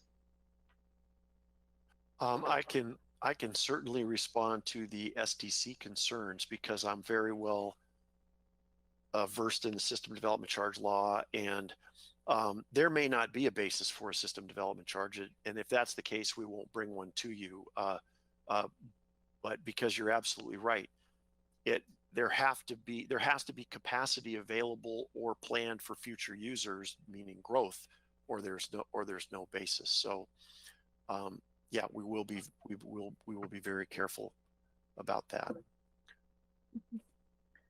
And I can respond as well. In the River Road Santa Clara area, we do have a stormwater master plan that we've developed with the city of Eugene. We also are in development of an additional, where we're involved in the city's development of additional stormwater master planning for the area that was recently annexed on the western part of the UGB, and I'm forgetting the name of the watershed at this moment. I can email that out to the board as well. Thank you. My only questions pertain to what I know about, which is real estate development and finance. So as I looked, and the slides are not still in front of us, and I don't remember which one it was. When do you anticipate coming in front of this board with one or more optional plans with rates attached to those plans that gives us something that we're actually going to need to take action on? So we're at least a year away from that at this point. There's a bit of financial analysis that we need to do and an internal discussion before we'll be ready to present that to the board. So I hear, and correct me if I'm wrong, because this is not my area of expertise, but I see a time frame that says need is rapidly approaching. And I see a time frame that says there's a huge amount of money attendant to solving the need. I know it's too early for you to say, but if this federal infrastructure plan moves through, is that potentially a source of offsetting some of this from local residents, or no? Or do you even know? I'm not sure I can fully answer that. I do know that the existing CIP is really tight and underfunded in order to just maintain and do road preservation. So I know that anything that we add from stormwater to that CIP is going to be hard to compete. And so, but in terms of the new federal funding, I'm not sure. I just know that there's so much need for that funding at various levels. And if I may, whatever the time frame is, I'm presuming that if in fact there is a rate structure, once that rate structure is established, are you going to need to incur debt against that, collateralized by the rate structure, in order to get work done in time? We don't know yet. We would initially approach this, try to cash fund any needed capital, and only if there were some significant capital projects that we saw coming, that in order to avoid a rate spike, debt might be a consideration. Only then would we look at debt funding. It won't be our primary option. Thank you. Do any other commissioners have any other questions or comments at this time? Seeing none, thank you both so much for your time and your work, and we look forward to seeing you and chatting again. Thank you very much. Thank you. We are now on item 13B, another work session on statutes and regulations applicable to placement of tiny homes in the Holiday Farm fire impact area and county-wide. I don't know if Commissioner Buck will be presenting. I know she's been involved in this for quite some time, but we have with us Keir Miller, who will lead this discussion and this work session. Am I correct, Mr. Miller?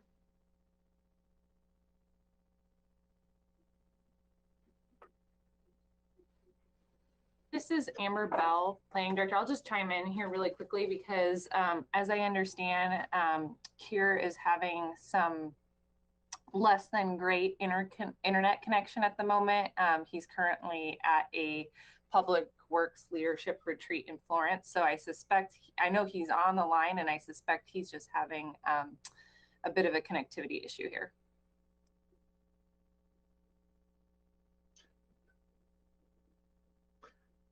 Well, this is the less than omniscient chair asks the omniscient county executive, what do we do now? Sorry, commissioners, can you hear me now? Yes, we can. Okay, great. I apologize. I think as Amber mentioned, I'm having some connection issues here. So hopefully it's all we goes can, through we can okay. see you, we can hear you, and I just regret that you took Mr. Mokraheisky off the hook.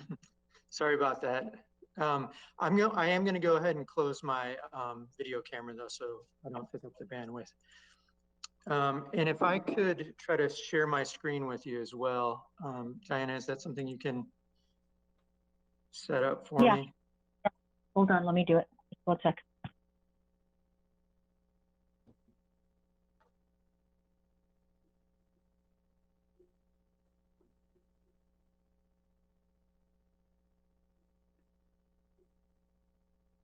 Okay, can everybody see that all right? Yes. Yes, we can. Okay, sorry about that rocky start. So good afternoon, commissioners. For the record, my name is Keir Miller. I'm the Lane County Land Management Division Manager. I just want to mention that with me today is Amber Bell, the Lane County Planning Director, is on the line, as well as Steve McGuire, Lane County Building Official. And I believe our Assistant Building Official is on the call as well. This is a complicated topic, and I want to have all the subject experts on the call for any questions that you might have. So we're here today just at the direction of the board. We understand there was an interest in having kind of an in-depth discussion about not just tiny homes, but other alternative housing and non-traditional housing types, and what the regulations are surrounding those kind of uses. Obviously, Oregon has been in the grips of a really difficult affordable housing crisis for a number of years now. A lot of people are looking at alternative solutions to housing to help, meet the missing middle housing piece, as well as the lower income affordable housing. So there are some really good opportunities in some of these designs that I want to talk through with you all. There are also some issues with some of these different types of housing types. But overall, I think we do have a positive message, especially within the past year. There have been some changes resulting, unfortunately, because of the fires in Oregon that have provided some more opportunities for housing. And then, of course, there's this pretty large and historic accessory dwelling unit bill that was passed this legislative session, and I'll talk more about that.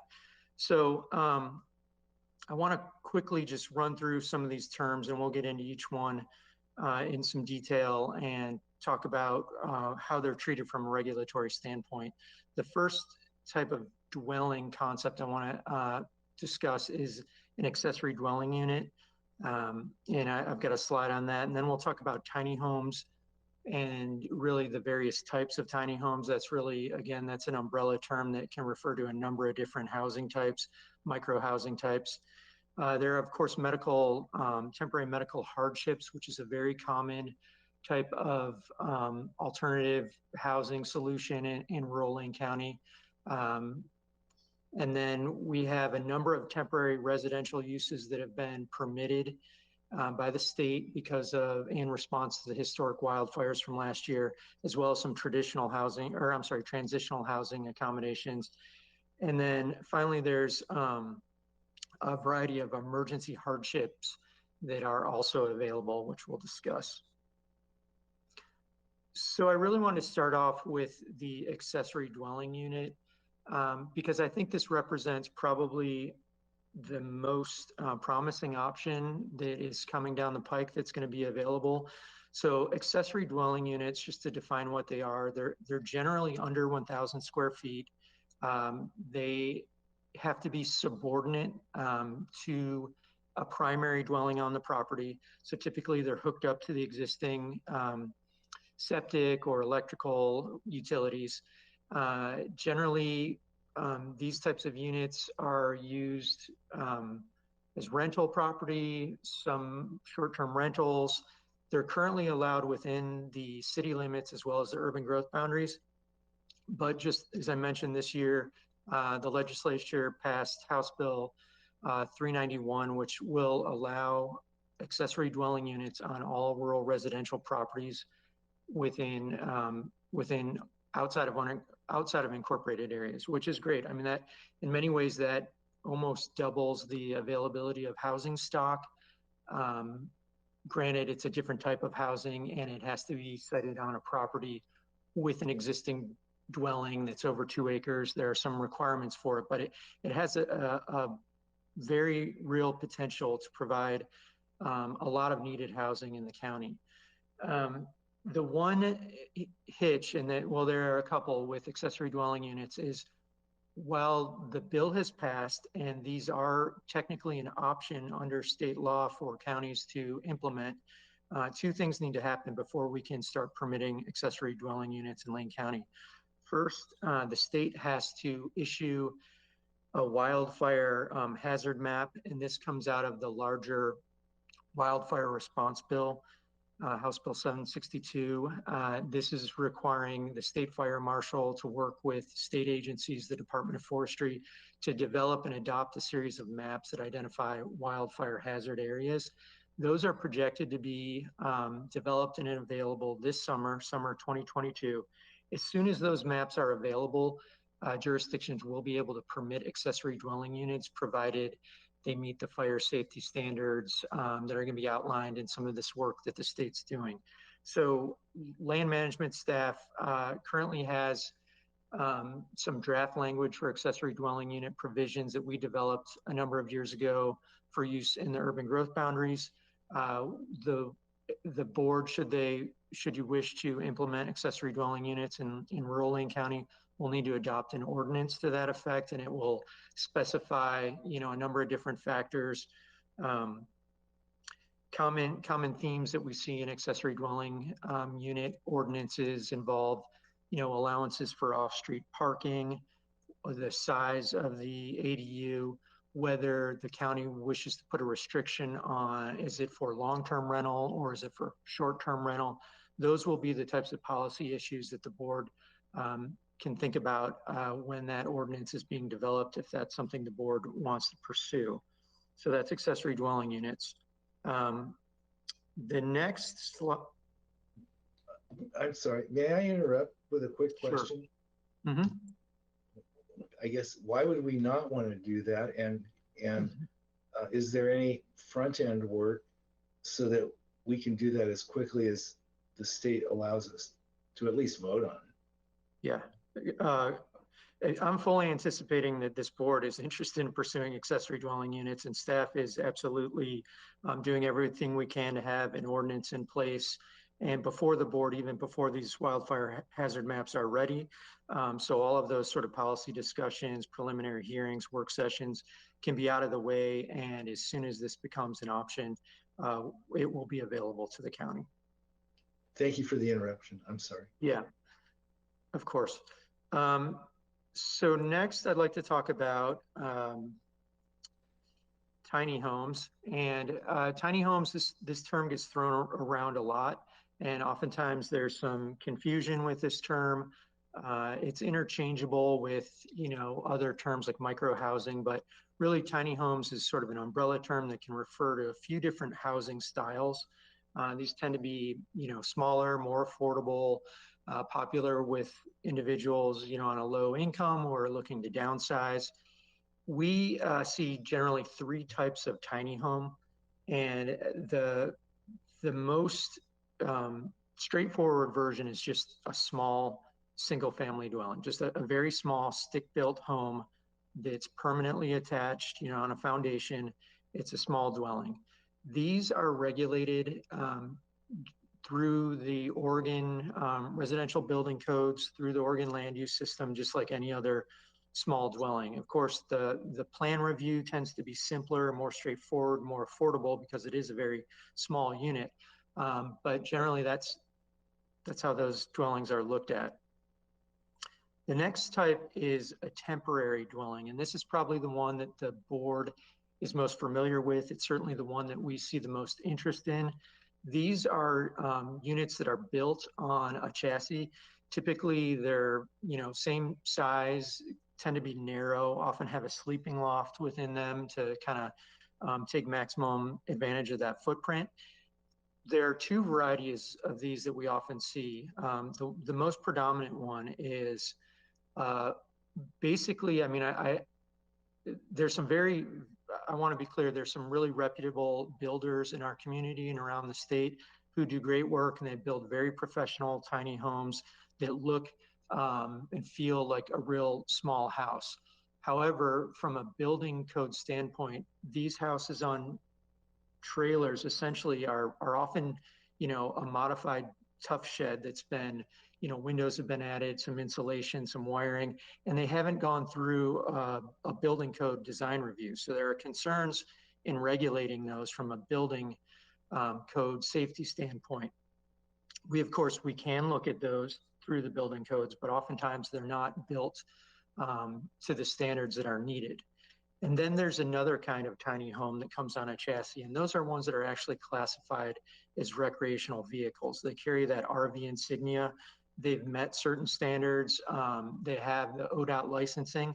Those are much simpler for the county. We can permit those as temporary dwellings, and there's really no real plan review per se. There's land use review, but those are the types of tiny homes that make it through the permitting process in a much simpler fashion.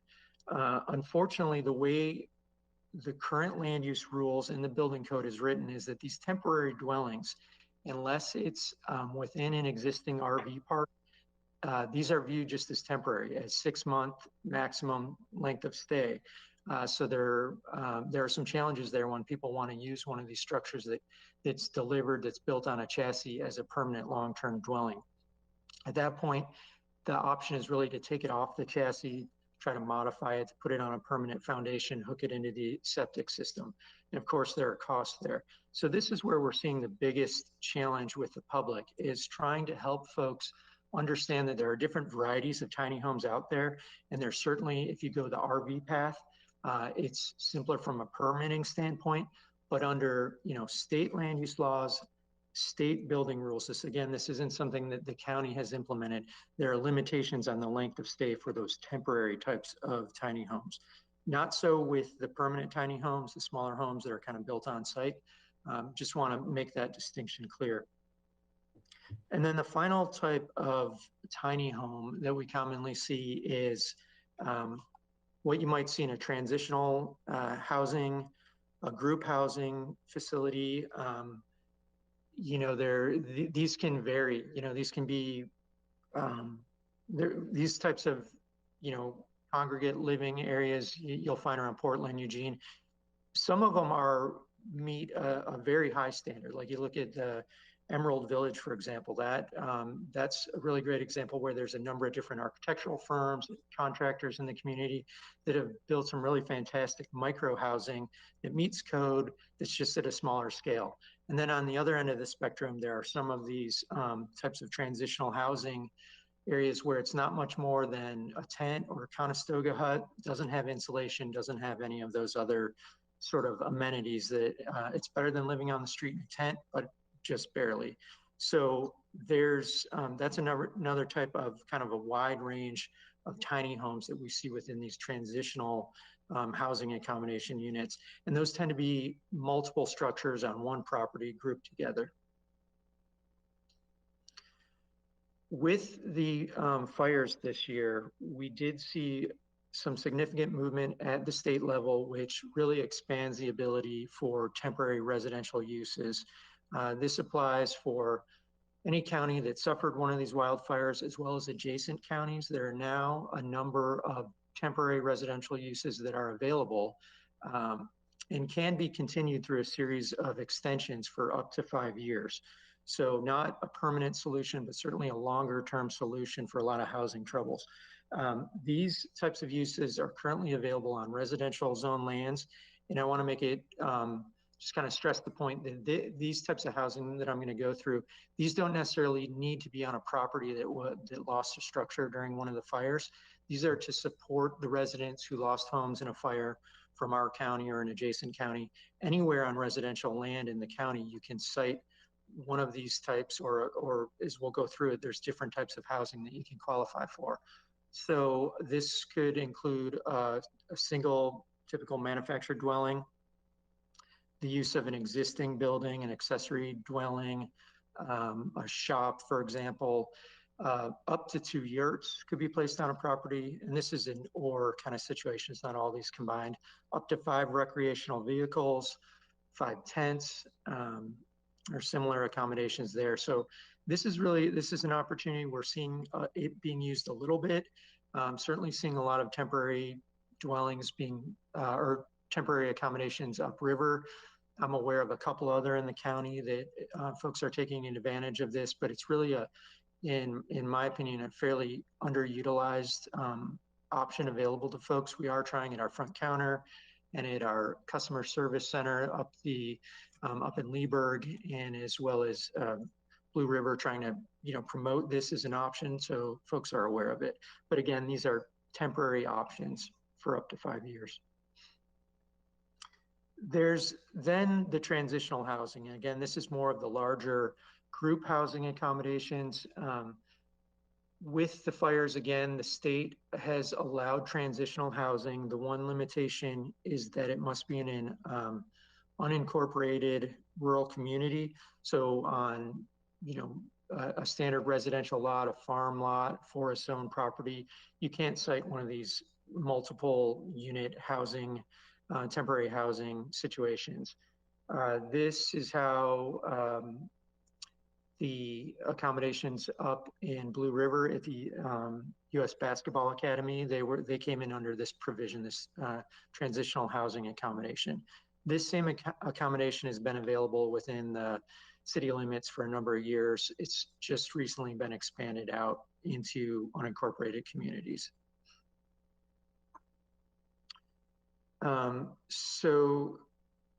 And then finally, what I don't have a slide on, but I do want to mention is this option for a temporary medical hardship. I'm sure the rural commissioners are very familiar with this. This is basically an option for individuals who can demonstrate that either they or someone in their family requires medical care. The state land use codes allow for an additional manufactured structure to be placed on a property. These are an outright permitted use in residential zones. In a farm or forest resource zone, there's a special use permit required. But temporary medical hardship is yet another option to cite a dwelling on a property. It does have limitations. You do have to have a certification from a physician stating that this use is needed. But that's a very common one. And in line with that, the state has also passed a temporary emergency housing provision that's available in farm and forest zones. So if you can demonstrate that you require emergency housing accommodations because of wildfire, it's a similar process to the temporary medical hardship. So these are, it's not wide open. There are limitations. There are sidebars around all of these different types of uses. We often hear, why is it difficult to site tiny homes? Why can't we build more tiny homes? This is the solution. It is a solution. And the answer is there are options for tiny homes, but there are also some challenges in navigating the building code, the land use codes. As I mentioned, one of the largest challenges is those tiny homes that just don't meet building codes or haven't been built in a facility that's certified to carry that insignia. So that's a challenge we often are trying to deal with after the fact. A lot of individuals will purchase one of these tiny homes on eBay or just offline, and they assume, it looks great. It looks very professionally done. They assume it meets building code. So that's a challenge. Another challenge is obviously the density limitations. And this is really the issue with rural housing and increasing the housing stock. As we've talked about in the past, state land use rules prohibit the number of dwellings you can have on a lot or parcel. Generally, it's 1. With the temporary hardship that we discussed, you can qualify for 2. With these accessory dwelling units that will be coming in, if you meet the requirements for 2 acres or larger, and some of the limitations that will be there, that's potentially 3 dwellings per lot, which is significant, but it still falls well short when you look at the need for housing.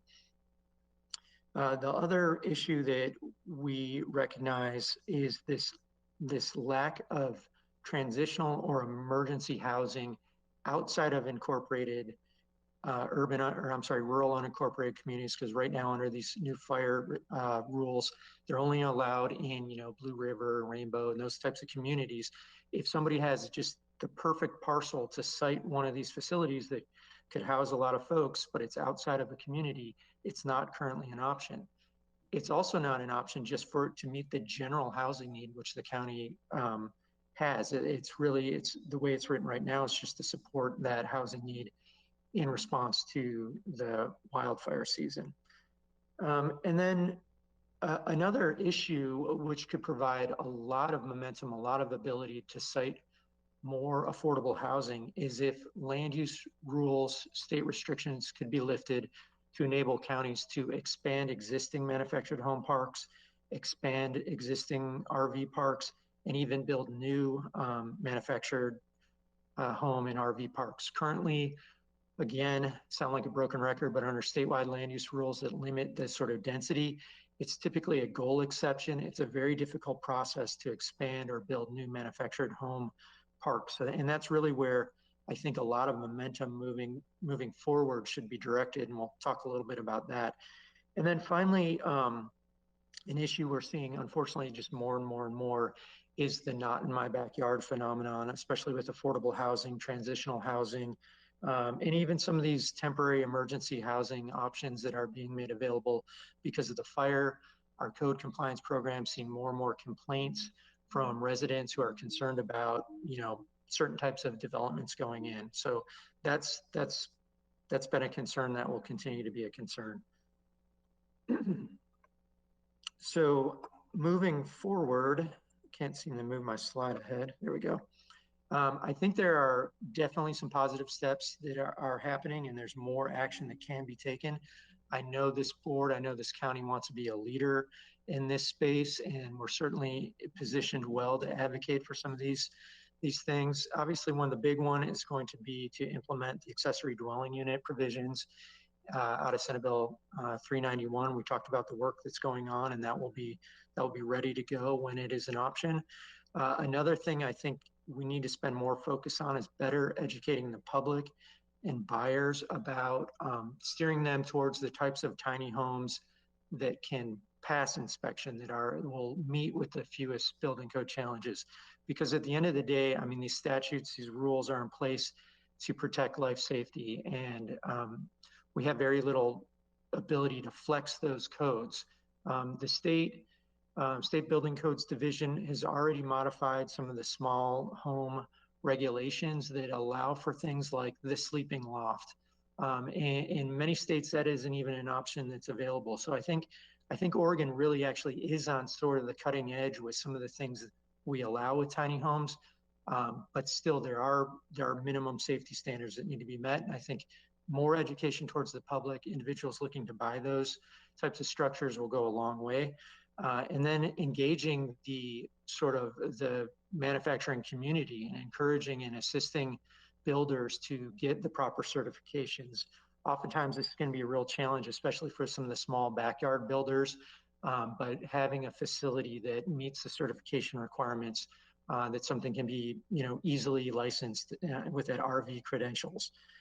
And then finally, kind of more direct work that's going on.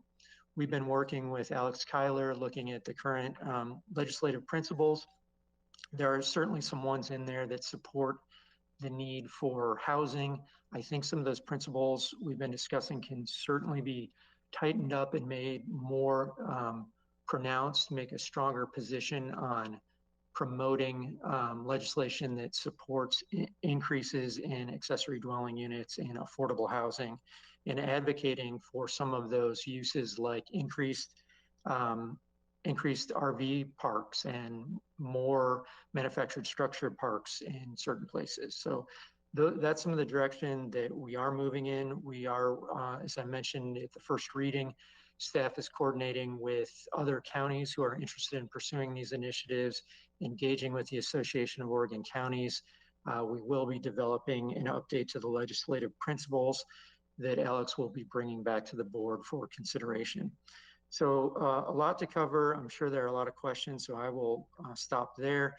This is just a photo. Again, this is the USA Basketball Academy, transitional housing. again, that was permitted under one of these new provisions made available by Senate Bill 762. So with that, I'll respond to any questions. Well, thank you very much, Mr. Miller.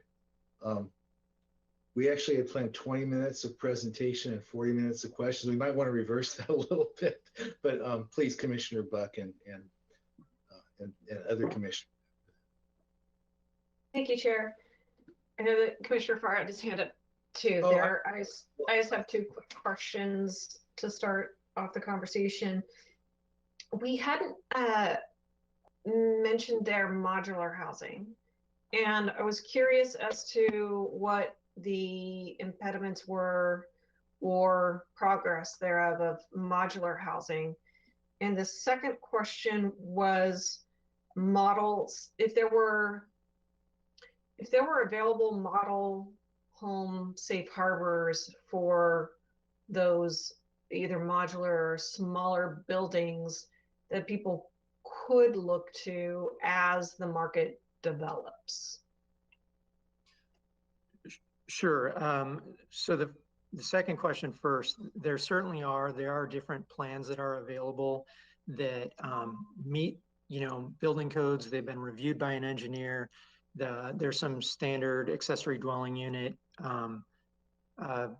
types of plans that are out there. I know the city of Eugene has some available for free. Lane County has developed an ADU building type. So yeah, those options are out there available to the public free of charge, which in theory will, help them navigate the permitting process as quickly as possible. As far as modular homes, again, that's just kind of another one of these umbrella terms. Modular homes, I've seen that term used and referred to a number of different structures. Oftentimes it's, a structure that's partially built off site, a manufactured structure. Sometimes it's like these emergency housing units. Those, depending on how they're built, how they're constructed, they would be, probably fall into the temporary housing category. Again, though, it would depend on the manufacturing type, the sort of facility it's built in. Public Works was looking into a vendor for a number of months, trying to identify the sort of emergency modular housing that we might use in, as a base of operations in response to some sort of a disaster. It's a challenge working with some of these manufacturers from around the country to identify, the standards in the facility that it was constructed to. Does it meet Oregon building codes? So that it's an option. It's certainly an option, but it tends to be a sort of, we have to look at each one as they come. Thank you, Commissioner. My apologies to Vice Chair Farr. I did not see your hand, sir. No apologies necessary, Chair, and thank you very much. Kier, thanks for this presentation. This presentation clears a lot of questions that really float around generally around the people who are trying to site houses of one type or another. And one thing that you said, I'm going to hinge my questions on a couple of things that you have said. One thing that you said is that people buy a nice looking home off eBay thinking that it will meet codes. They put it on a piece of property and then there's a surprise later to find out that it doesn't meet codes. We have a case in point, which is on Greenwood Drive. I think you are pretty familiar with this one, where a very nice home was placed behind an existing home, unpermitted, but a very nice manufactured home. And neighbors complained about it. So consequently, recently it had to be moved. So let's talk about that example, that people buy a home that looks nice, that perhaps the seller said this meets all codes, and they bring it and they put it in without permit, without getting the necessary permits ahead of time. And it's going to have to be have to be moved. The issue is that people don't know that going in. And I think that this meeting, the presentation that we're having right now, and the fact that you've acknowledged that this board is absolutely attuned to finding ways to add residential properties on existing rural lots in Lane County, that this board is in favor of that. That my question is, how can we reduce the surprises that people have when they do buy a home that looks as if it's going to meet codes, but then after they put it in, it doesn't meet codes. Now, it's easy to say, well, they should just check ahead of time, but people don't.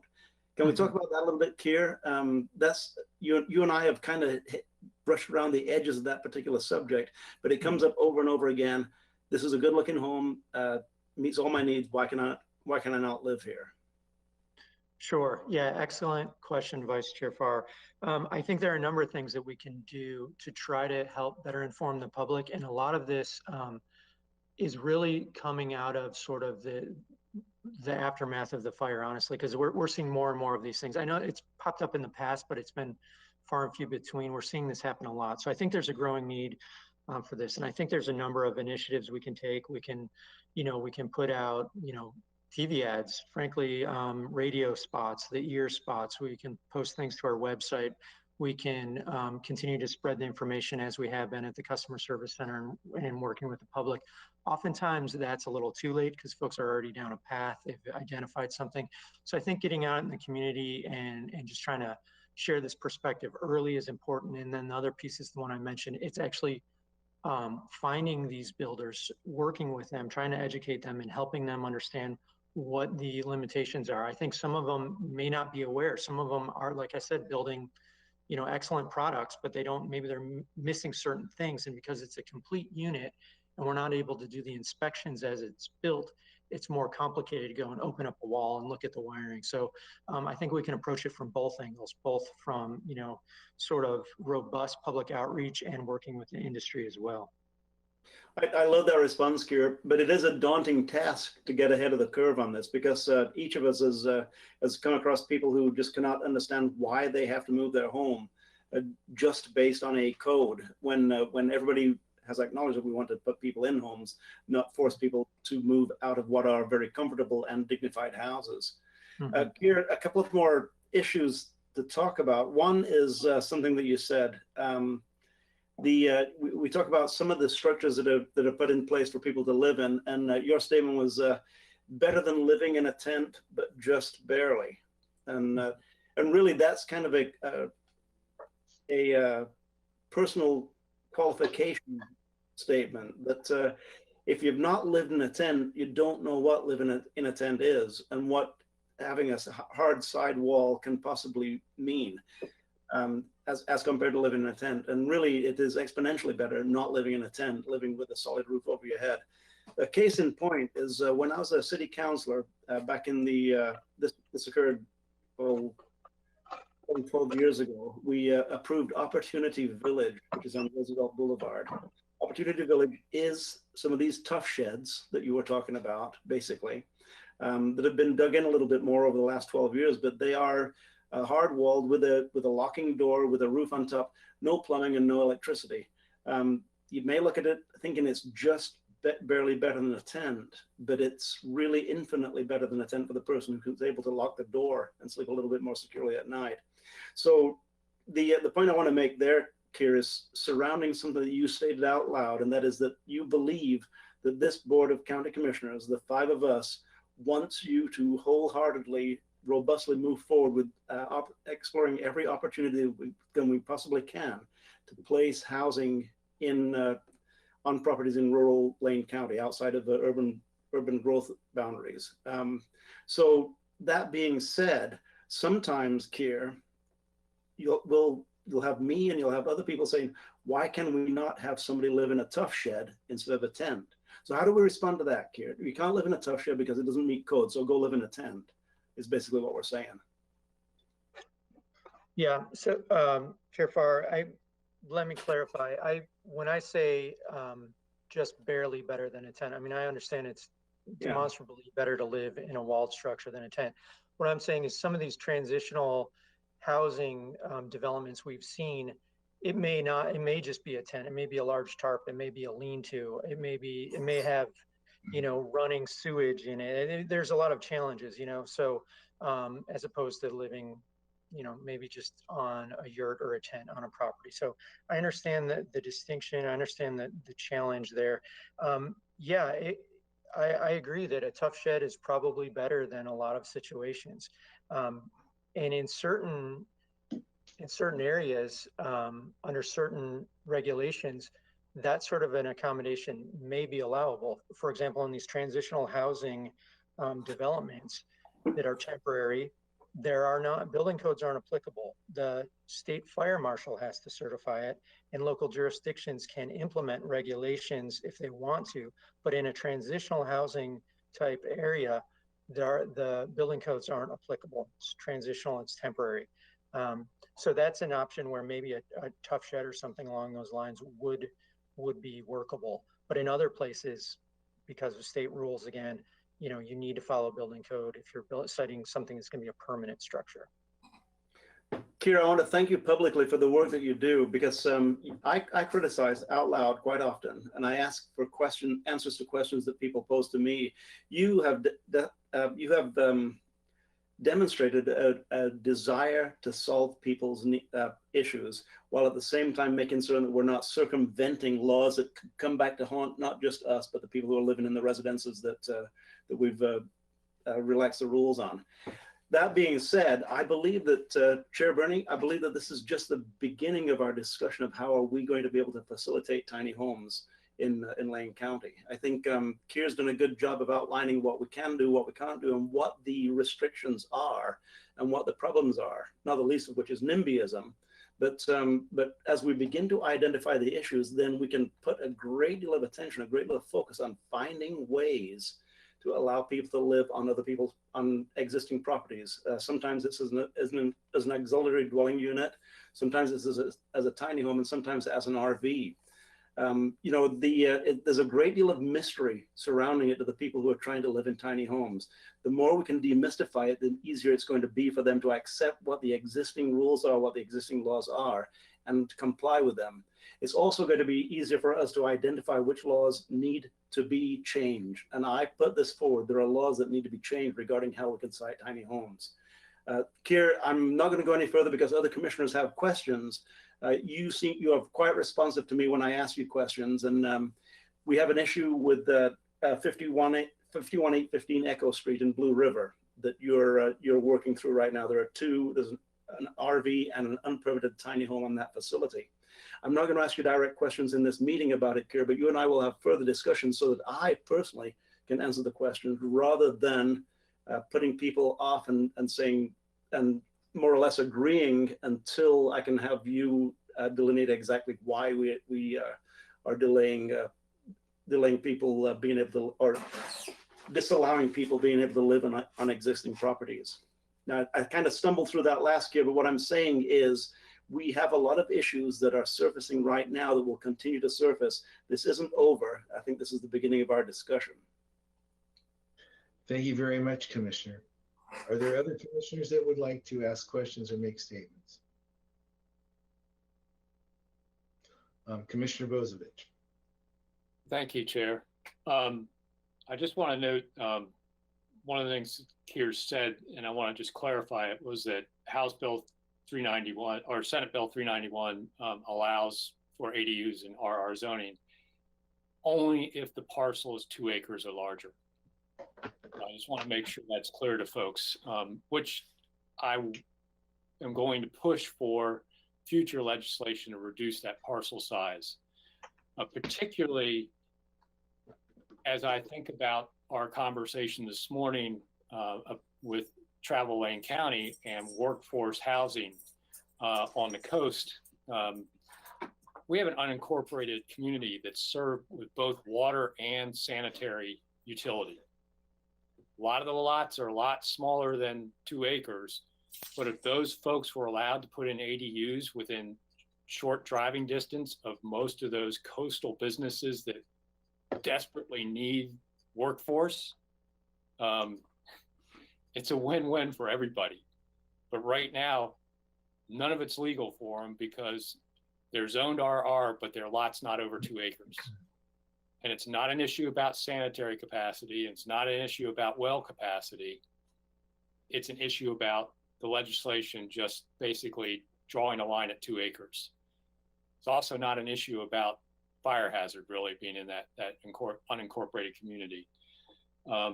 So hopefully, as we move forward with this, we can continue to try and request more flexibility in the ADU bill. And I would encourage the board to support Keir and the planning staff in preparing us to be with a drafted, approved ordinance that allows ADUs by the time the fire maps are approved. So that the moment those fire maps are approved, we move right into the approving of ADUs, right behind that. And I would also encourage the board to take the most liberal interpretations and not place additional restrictions on ADUs. What may be built in somebody's mind is going to be a short-term rental.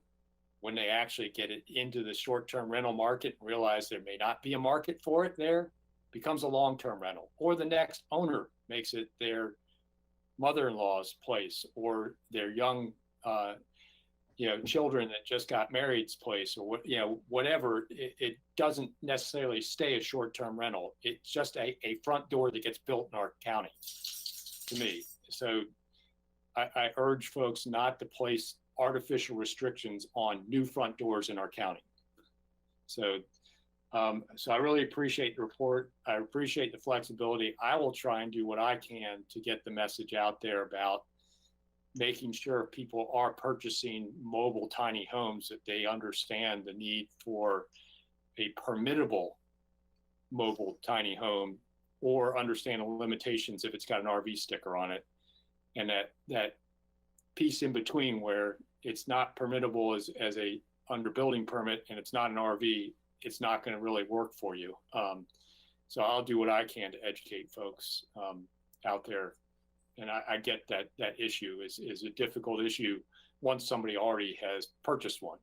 So as much education as we can all put out there, it'll be a good thing. Thank you very much, Commissioner. Commissioner Trieger, do you have anything on this? No. First, I'd like to.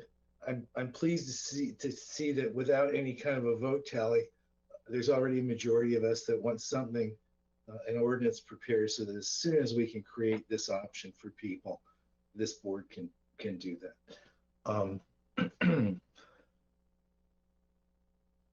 Consistent with Commissioner Bozovich's last remarks, I'm going to call him the liberal commissioner. I don't care in your presentation. I know we're all on the same page wanting to get there. Personally, I don't care if Lane County is first or last or on the cutting edge of anything. I just want everybody housed. The other stuff to me doesn't even matter.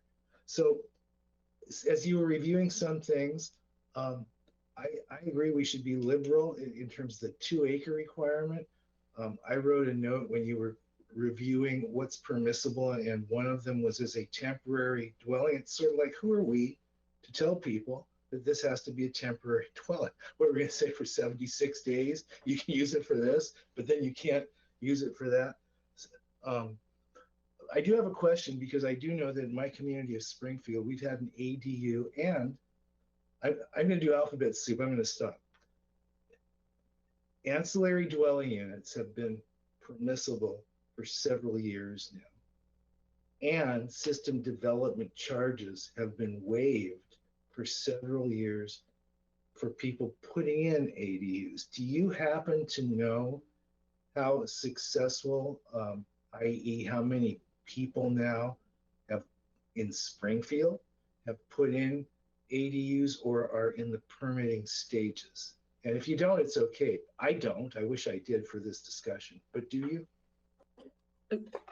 Chair Bernie, I don't have that exact number. However, I do know a couple of years after the ADU bill had passed, I was speaking with the long-range planning supervisor in Springfield, and she mentioned that they'd only seen 2 or 3 at that point. So things have changed. Obviously, the vacation rental business has just gone through the roof. That might be inspiring more people to build ADUs, but I can tell you a couple years out, it really wasn't taking off in Springfield. So that was my sense of it. I'd like to get, if we might, some current data on that. But if that data is correct, I think we need to look at other things, like what kinds of incentives can we provide people to really maximize ADU development.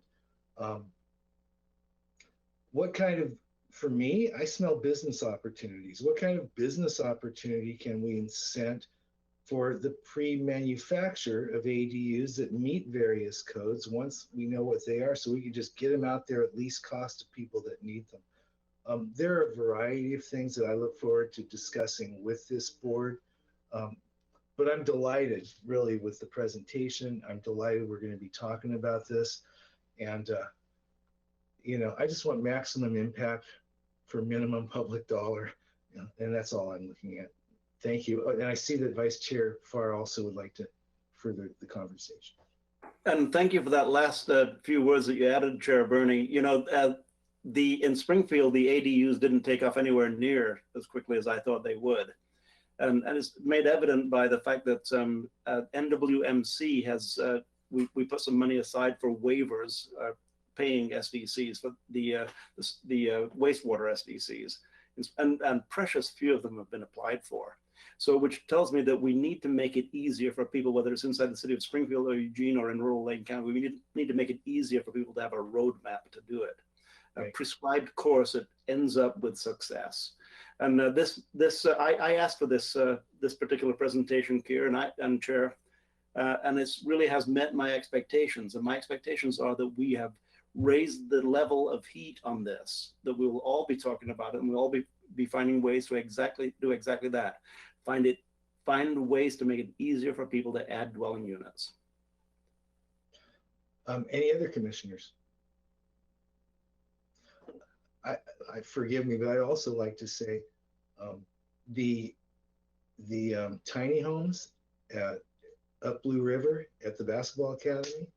Do people know that the county has provided those? I mean, is there any kind? Commissioner Buck would know, please. Thank you, Chair. So they're not tiny homes. They are mobile homes, and FEMA paid for those. Although they are considered transitional housing and are meant for 18 months. Hopefully there'll be some extensions and they can stay a bit longer. Thank you. And the only reason I asked that dumb question, Commissioner, sorry, Commissioner Buck, for being naive there, is that my grandchildren were there 2 weekends ago talking to some of the people that are living in those homes, and they didn't know that who was responsible for what or anything. And that's the only reason I asked the question. This great presentation. Thank you very much, Mr. Miller. Thank you. Thank you, commissioners. We are now on item 14A, which is a report on fatal crash investigation team report. And Mr. Dingle, we're very happy to have you with us, and we look forward to your presentation.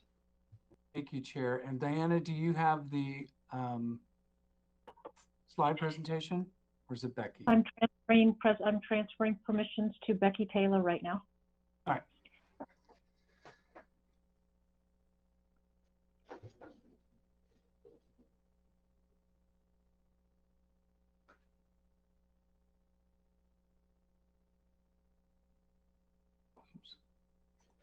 Here it comes.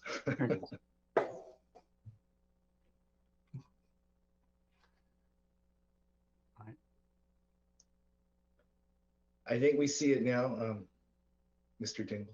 All right, thank you, Chair. Good afternoon, Board. This is the regular quarterly presentation by the Fatal Crash Investigation Team. As you know, I oversee that team that was formed in 2017 to implement the board's adoption of the Lane County Transportation Safety Action Plan and a commitment towards working towards 0 deaths on our roadways. As you know, the team includes staff from all different county departments, including staff from the Sheriff's Office, Public Works, and Public Health. We report to you quarterly about this work, which is an integrated approach to safety. You see the 4 things up there. It includes education, emergency response, engineering, enforcement, and all of those involve a degree of equity. Next one, Becky.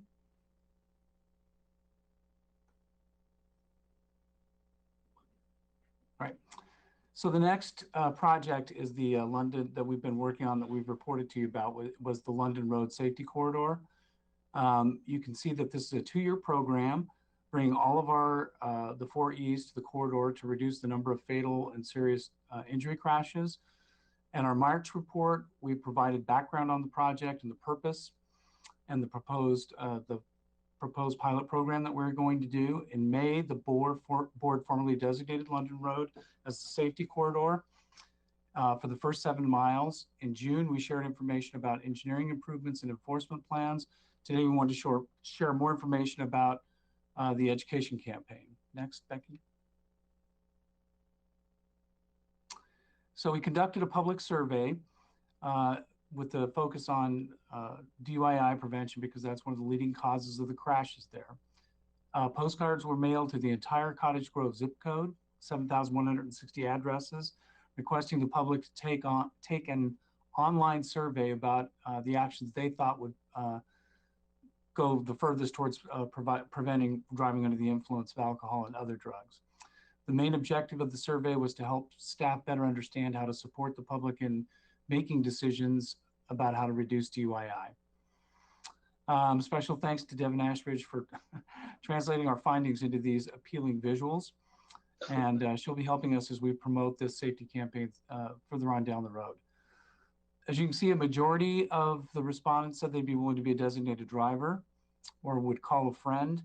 92% would call a cab. We have the next slide, Becky.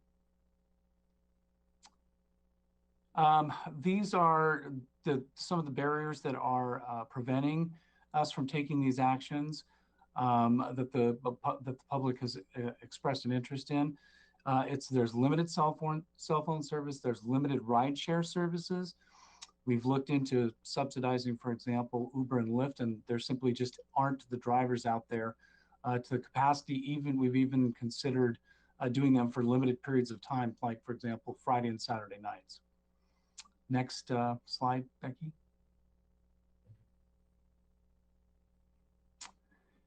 And again, these are more of the top ideas that have come from the surveys and from other sources. And again, one of the problems that we face is just the limited transportation resources that were out there. We have talked about posting warnings in bars, and if we could get the services established, information on how those people could connect up to that. Next slide, Becky. So these are some of the very common questions that we get. For example, there was concerns about speed, and so one of the first things residents ask is, well, why can't we just put cameras on London Road? And I think, as we've mentioned to the board and previous boards, that requires specific statutory authority granted by the legislature. We simply do not have the authority to just go out and put up cameras.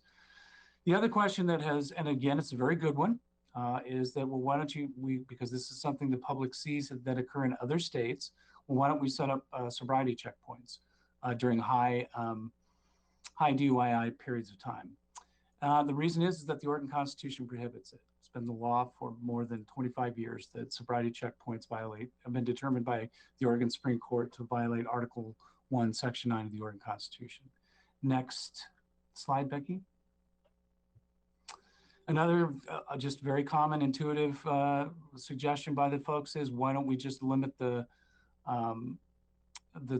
speed limit? We've done that. Again, that's not something that we can just unilaterally do. We've made the application to ODOT to reduce the speed to 45 miles an hour in the first 3 miles of it. But again, it's subject to ODOT approval and compliance with engineering methodology, and there's no guarantee about the outcome. Either way, once the decision is made about the appropriate speed limit, we will install signs and the appropriate speed limit signs. We've also had a request to use speed bumps, and those create a very legitimate safety issue on higher speed roads. You can imagine hitting those kinds of things at something more than just residential speeds. Next slide. That's it. That's all that we have. And thanks to the safety fund, education funding for the corridor provided by ODOT, we were also able to produce lawn signs with safety messages shown here that have been posted on up and down the safety corridor.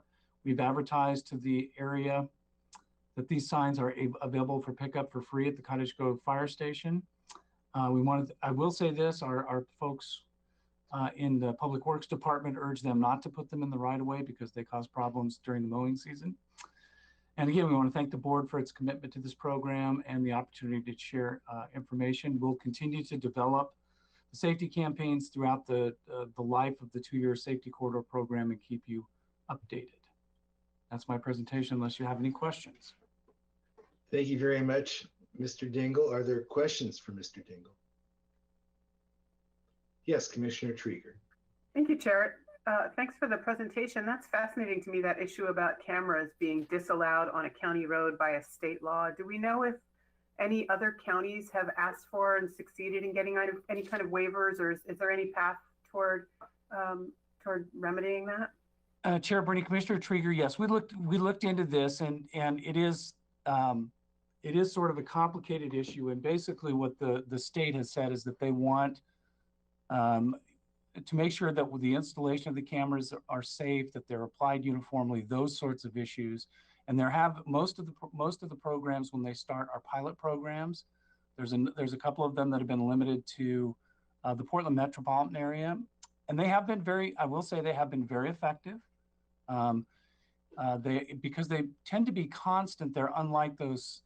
We found that when we do certain kinds of programs and warnings, that eventually people become blind to them, I guess is what I'm saying, but they don't become blind to them when they keep getting tickets. I think the best comparison are the places where you see cameras at for red light violations. Great, thank you. Thank you, Commissioner. Are there any other questions on this? Mr. Dingle, I thought the Vice Chair was warming up, and yes, we were correct. Yes, Vice Chair Farr. Actually, Mr. Dingle, thanks for the presentation. A good presentation. You've been working on this for quite some time. I wonder if you could just take a second to acknowledge other members of the team that have been working with you on this. Chair Bernie, Vice Chair Farr, sure. As you know, Becky Taylor, it's a long list, and I'll ask Becky to jump in here if I forget anybody, but we have Peggy Kepler, we have Orrin Schumacher, and specifically on the London Road Safety Committee, by statute, we've had to add other people that are other partners on the safety corridor. Chief Wooten is our current chair. I'm trying to think of who we have from public health. I'm drawing a blank here, Becky, help me. But it's a wide range of people, a large number of folks. Go ahead, Becky. Yes, and we also have Nicole Charlson from ODOT. We have several people from the Sheriff's Office. Essentially, it's from Lane County side, same staff as on the fatal crash investigation team, but our non-city staff members are Chief Wooten from the Cottage Grove Fire Station, and then Nicole from ODOT. Oh, and also we have a brand new ex officio member as a liaison to the Transportation Advisory Committee, Jim Torrey. Yep, that just happened within the last week. Well, thanks, Mr. Dingle. That's an example of you assembling the team that is doing the work on London Road. Can I presume then that work that's being done on London Road ultimately can be transmittable to or transferable to other similar traffic situations throughout the county? If you're talking about other situations, we're already looking at another safety corridor. I believe the answer to that is yes, following the same process. Thank you. Thank you, Mr. Chair. Thank you. Any other questions or comments? Oh, yes, Commissioner Bozovic. Thank you. And I just want to thank Mr. Dingle and the whole fatal crash investigation team for the work they're doing. A lot of this came about after we had a horrific year here in Lane County for traffic fatalities. And I really appreciate the work you're doing. Unfortunately, we still see, just yesterday, a fatality on Highway 126 east of in our eastern portion of our community. We've had several over here on 126 in the western side of the community in the last couple months. I really wish we could get people to really understand and be a lot more careful with their vehicles. That all said, I just have to shake my head a little bit that it's a violation of the unreasonable search and seizure section of our Constitution's Bill of Rights to stop somebody and check for sobriety while they're operating under a license granted by the state of motor vehicle. But it's okay to stop people entering public facilities like the Holt Center and Autzen Stadium and ask them to provide proof of a medical procedure and deny them access based on that. Going to be an interesting couple of months in the court system, I think. Chair Bernie, Commissioner Bozovich, any of the commissioners that would like to see that opinion, I can send it to you. My recollection is it's like 1980, I'm saying 1985 or 1986. It's a very, very long-standing opinion. And it is based on the interpretation of the Oregon Constitution, not the federal Constitution. Yeah, and I came from a state where it was legal, and I remember when they first implemented them and how that killed a lot of parties. They stopped happening in homes after they implemented that. So a lot of drunk driving was saved, at least in my state, through those use of sobriety checkpoints. Commissioner, your state referring to? Maryland, sir. I just wanted to say thank you for not the report as much as the work. As someone who is married to a woman who taught at Cottage Grove High School for over 30 years, and this particular instance of Old London Road has always been treacherous for young people that act like young people. And so it is a little discouraging that some of the things that we know would work, we are precluded from doing, but this is critical work. And I thank you very much and your entire team for it. Thank you. Oh, and Commissioner, so thank you, Mr. Dingle. I thought that was the end, but Commissioner Buck has her hand up. Thank you, Chair. I was wondering if there's any preliminary data that's come out from the London Road safety corridor, or when we might see, if it's not out, when we might eventually see that. The Chair, Bernie, Commissioner Buck, that's something we're going to take up soon, because we have to produce certain data anyway as part of the statutory safety corridor process. So we can certainly make a note and report back to you on that. We are required to track certain things like citations and other types of information. And I just want to say to the board, the real heart and soul of this is Becky Taylor. She's the glue that holds all this together. She takes care of all of the details, and it wouldn't happen without her. Yeah, apparently including the PowerPoint. Yes. Thank you very, very much, Mr. Dingle. And I notice item 14B is County Council announcements. There are no announcements, Chair. Thank you very much, sir. We are now on item 15, Commissioner business. Are there any announcements from commissioners? Vice Chair Farr.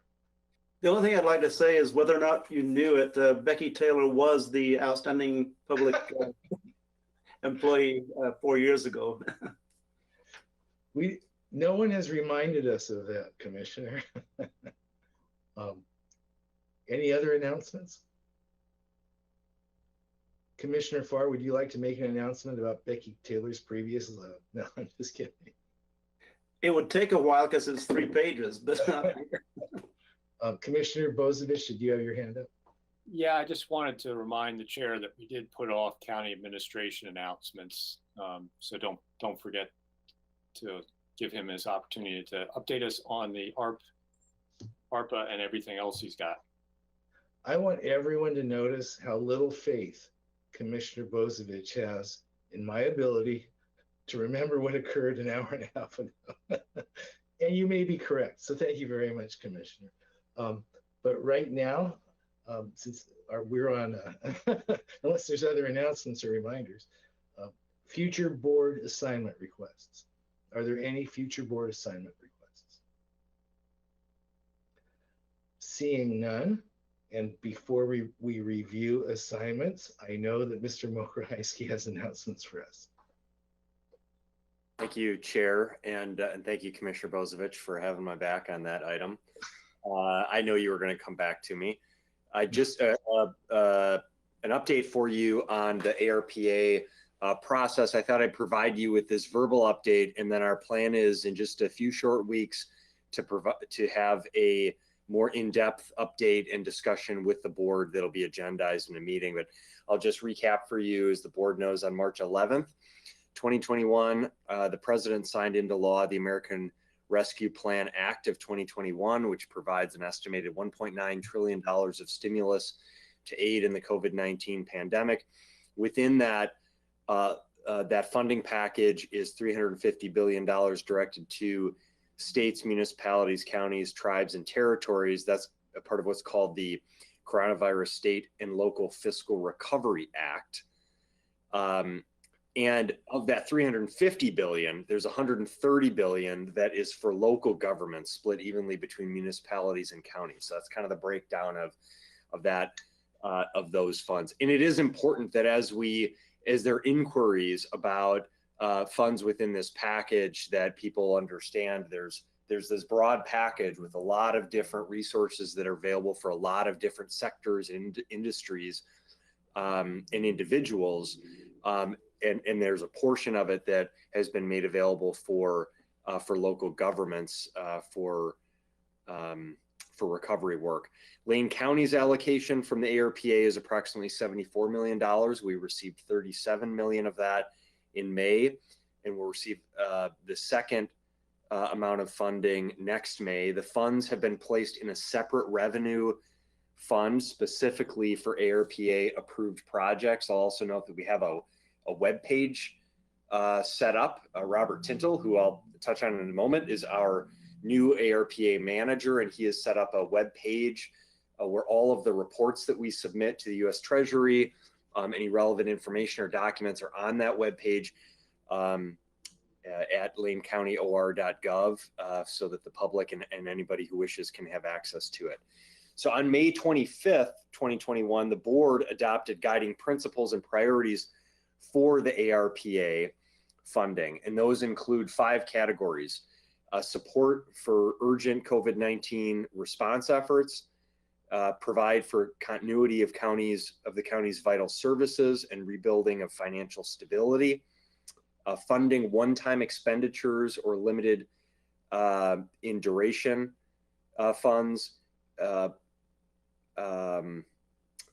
is priority to address deferred maintenance prior to acquisition of new assets. And then 5 is consideration of other funding sources that may be available. So those are the guiding principles and priorities that the board approved at the end of May.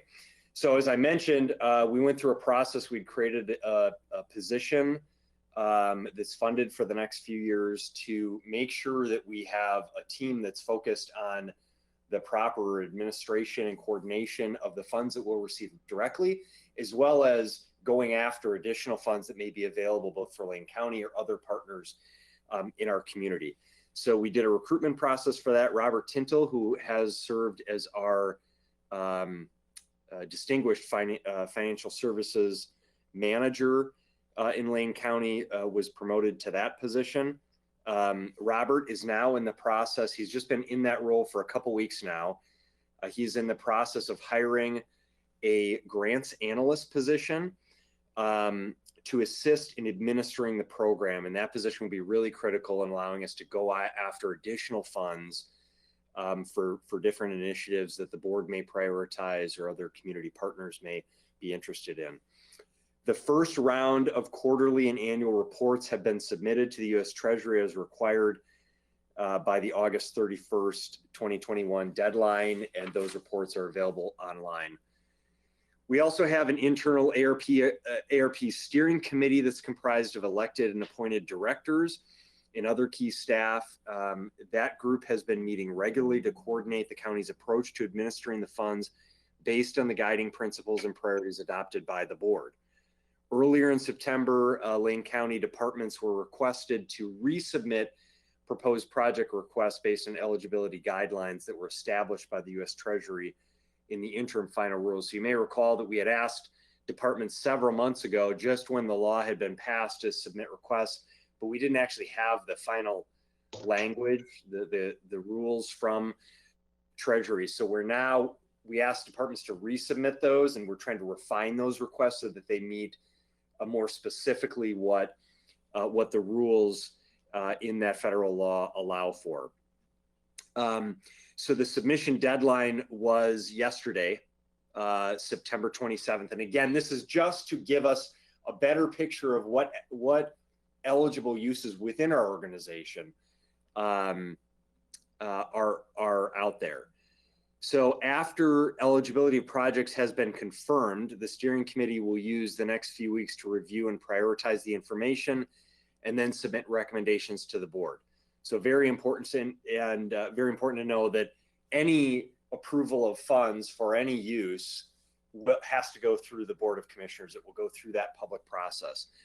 A work session with the board is tentatively scheduled on October 19th to review and discuss staff's recommendations for utilizing the first round of funding for fiscal recovery funds.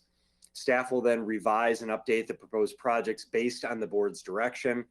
A supplemental budget of approved projects will be presented to the board for adoption, and the board will have an opportunity to continue to deliberate on how to utilize the fiscal recovery funds, as well as next steps for the next round of funding expected in May of 2022. So that's just a brief update, but as you know, there's been a lot of work and coordination based on the board's direction that's happening. We'll have that work session in a few weeks. I just wanted to make sure that you all had that brief update. So happy to answer any questions if I'm able to. Forgive me, I should have muted. But I didn't know you'd say if you're always able to. Do any commissioners have any questions on that item from Mr. Mokrahysky?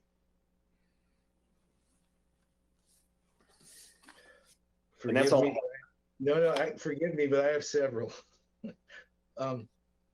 So we received the check, the first check for $37 million, give or take, in May, correct?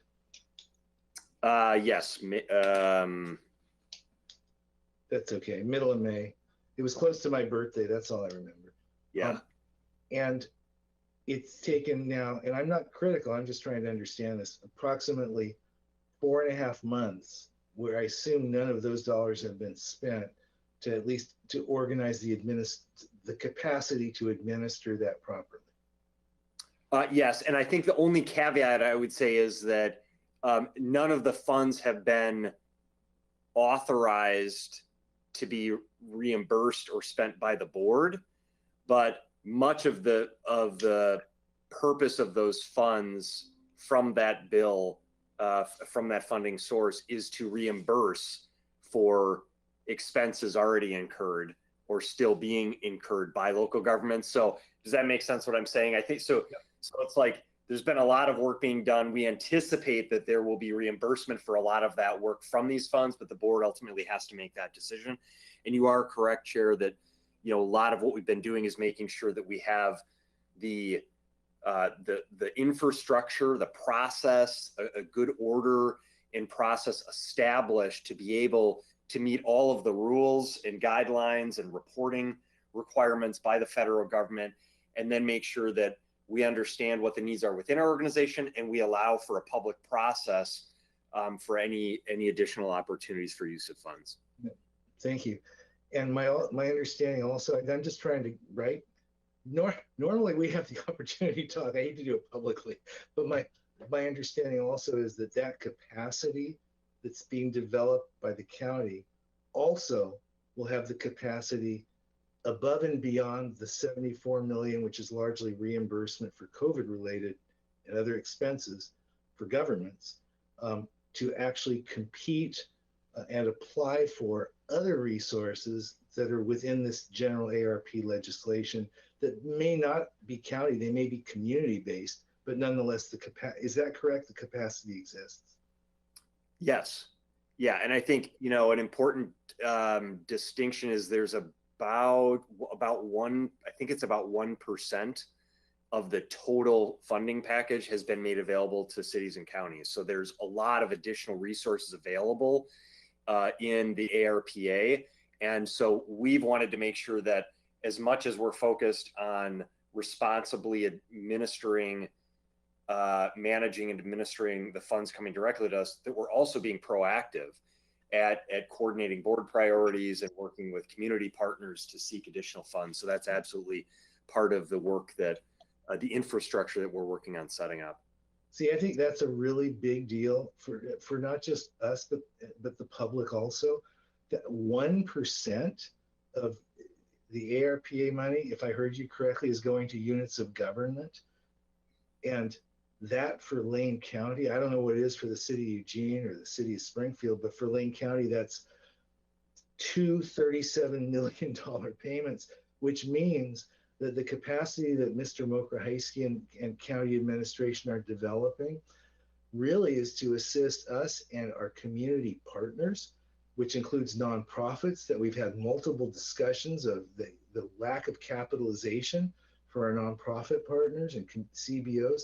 We may have the opportunity to really make a significant difference here with this capacity. And thank you, Mr. Mokraheisky. I just wanted to highlight that, and to highlight that soon there will be a work session with an opportunity for some of our key community partners to share with this body what they feel we ought to consider as priorities in moving forward to try and acquire more of those funds. So forgive the verbosity there, but I just think this is really, really important, and I appreciate your calling it.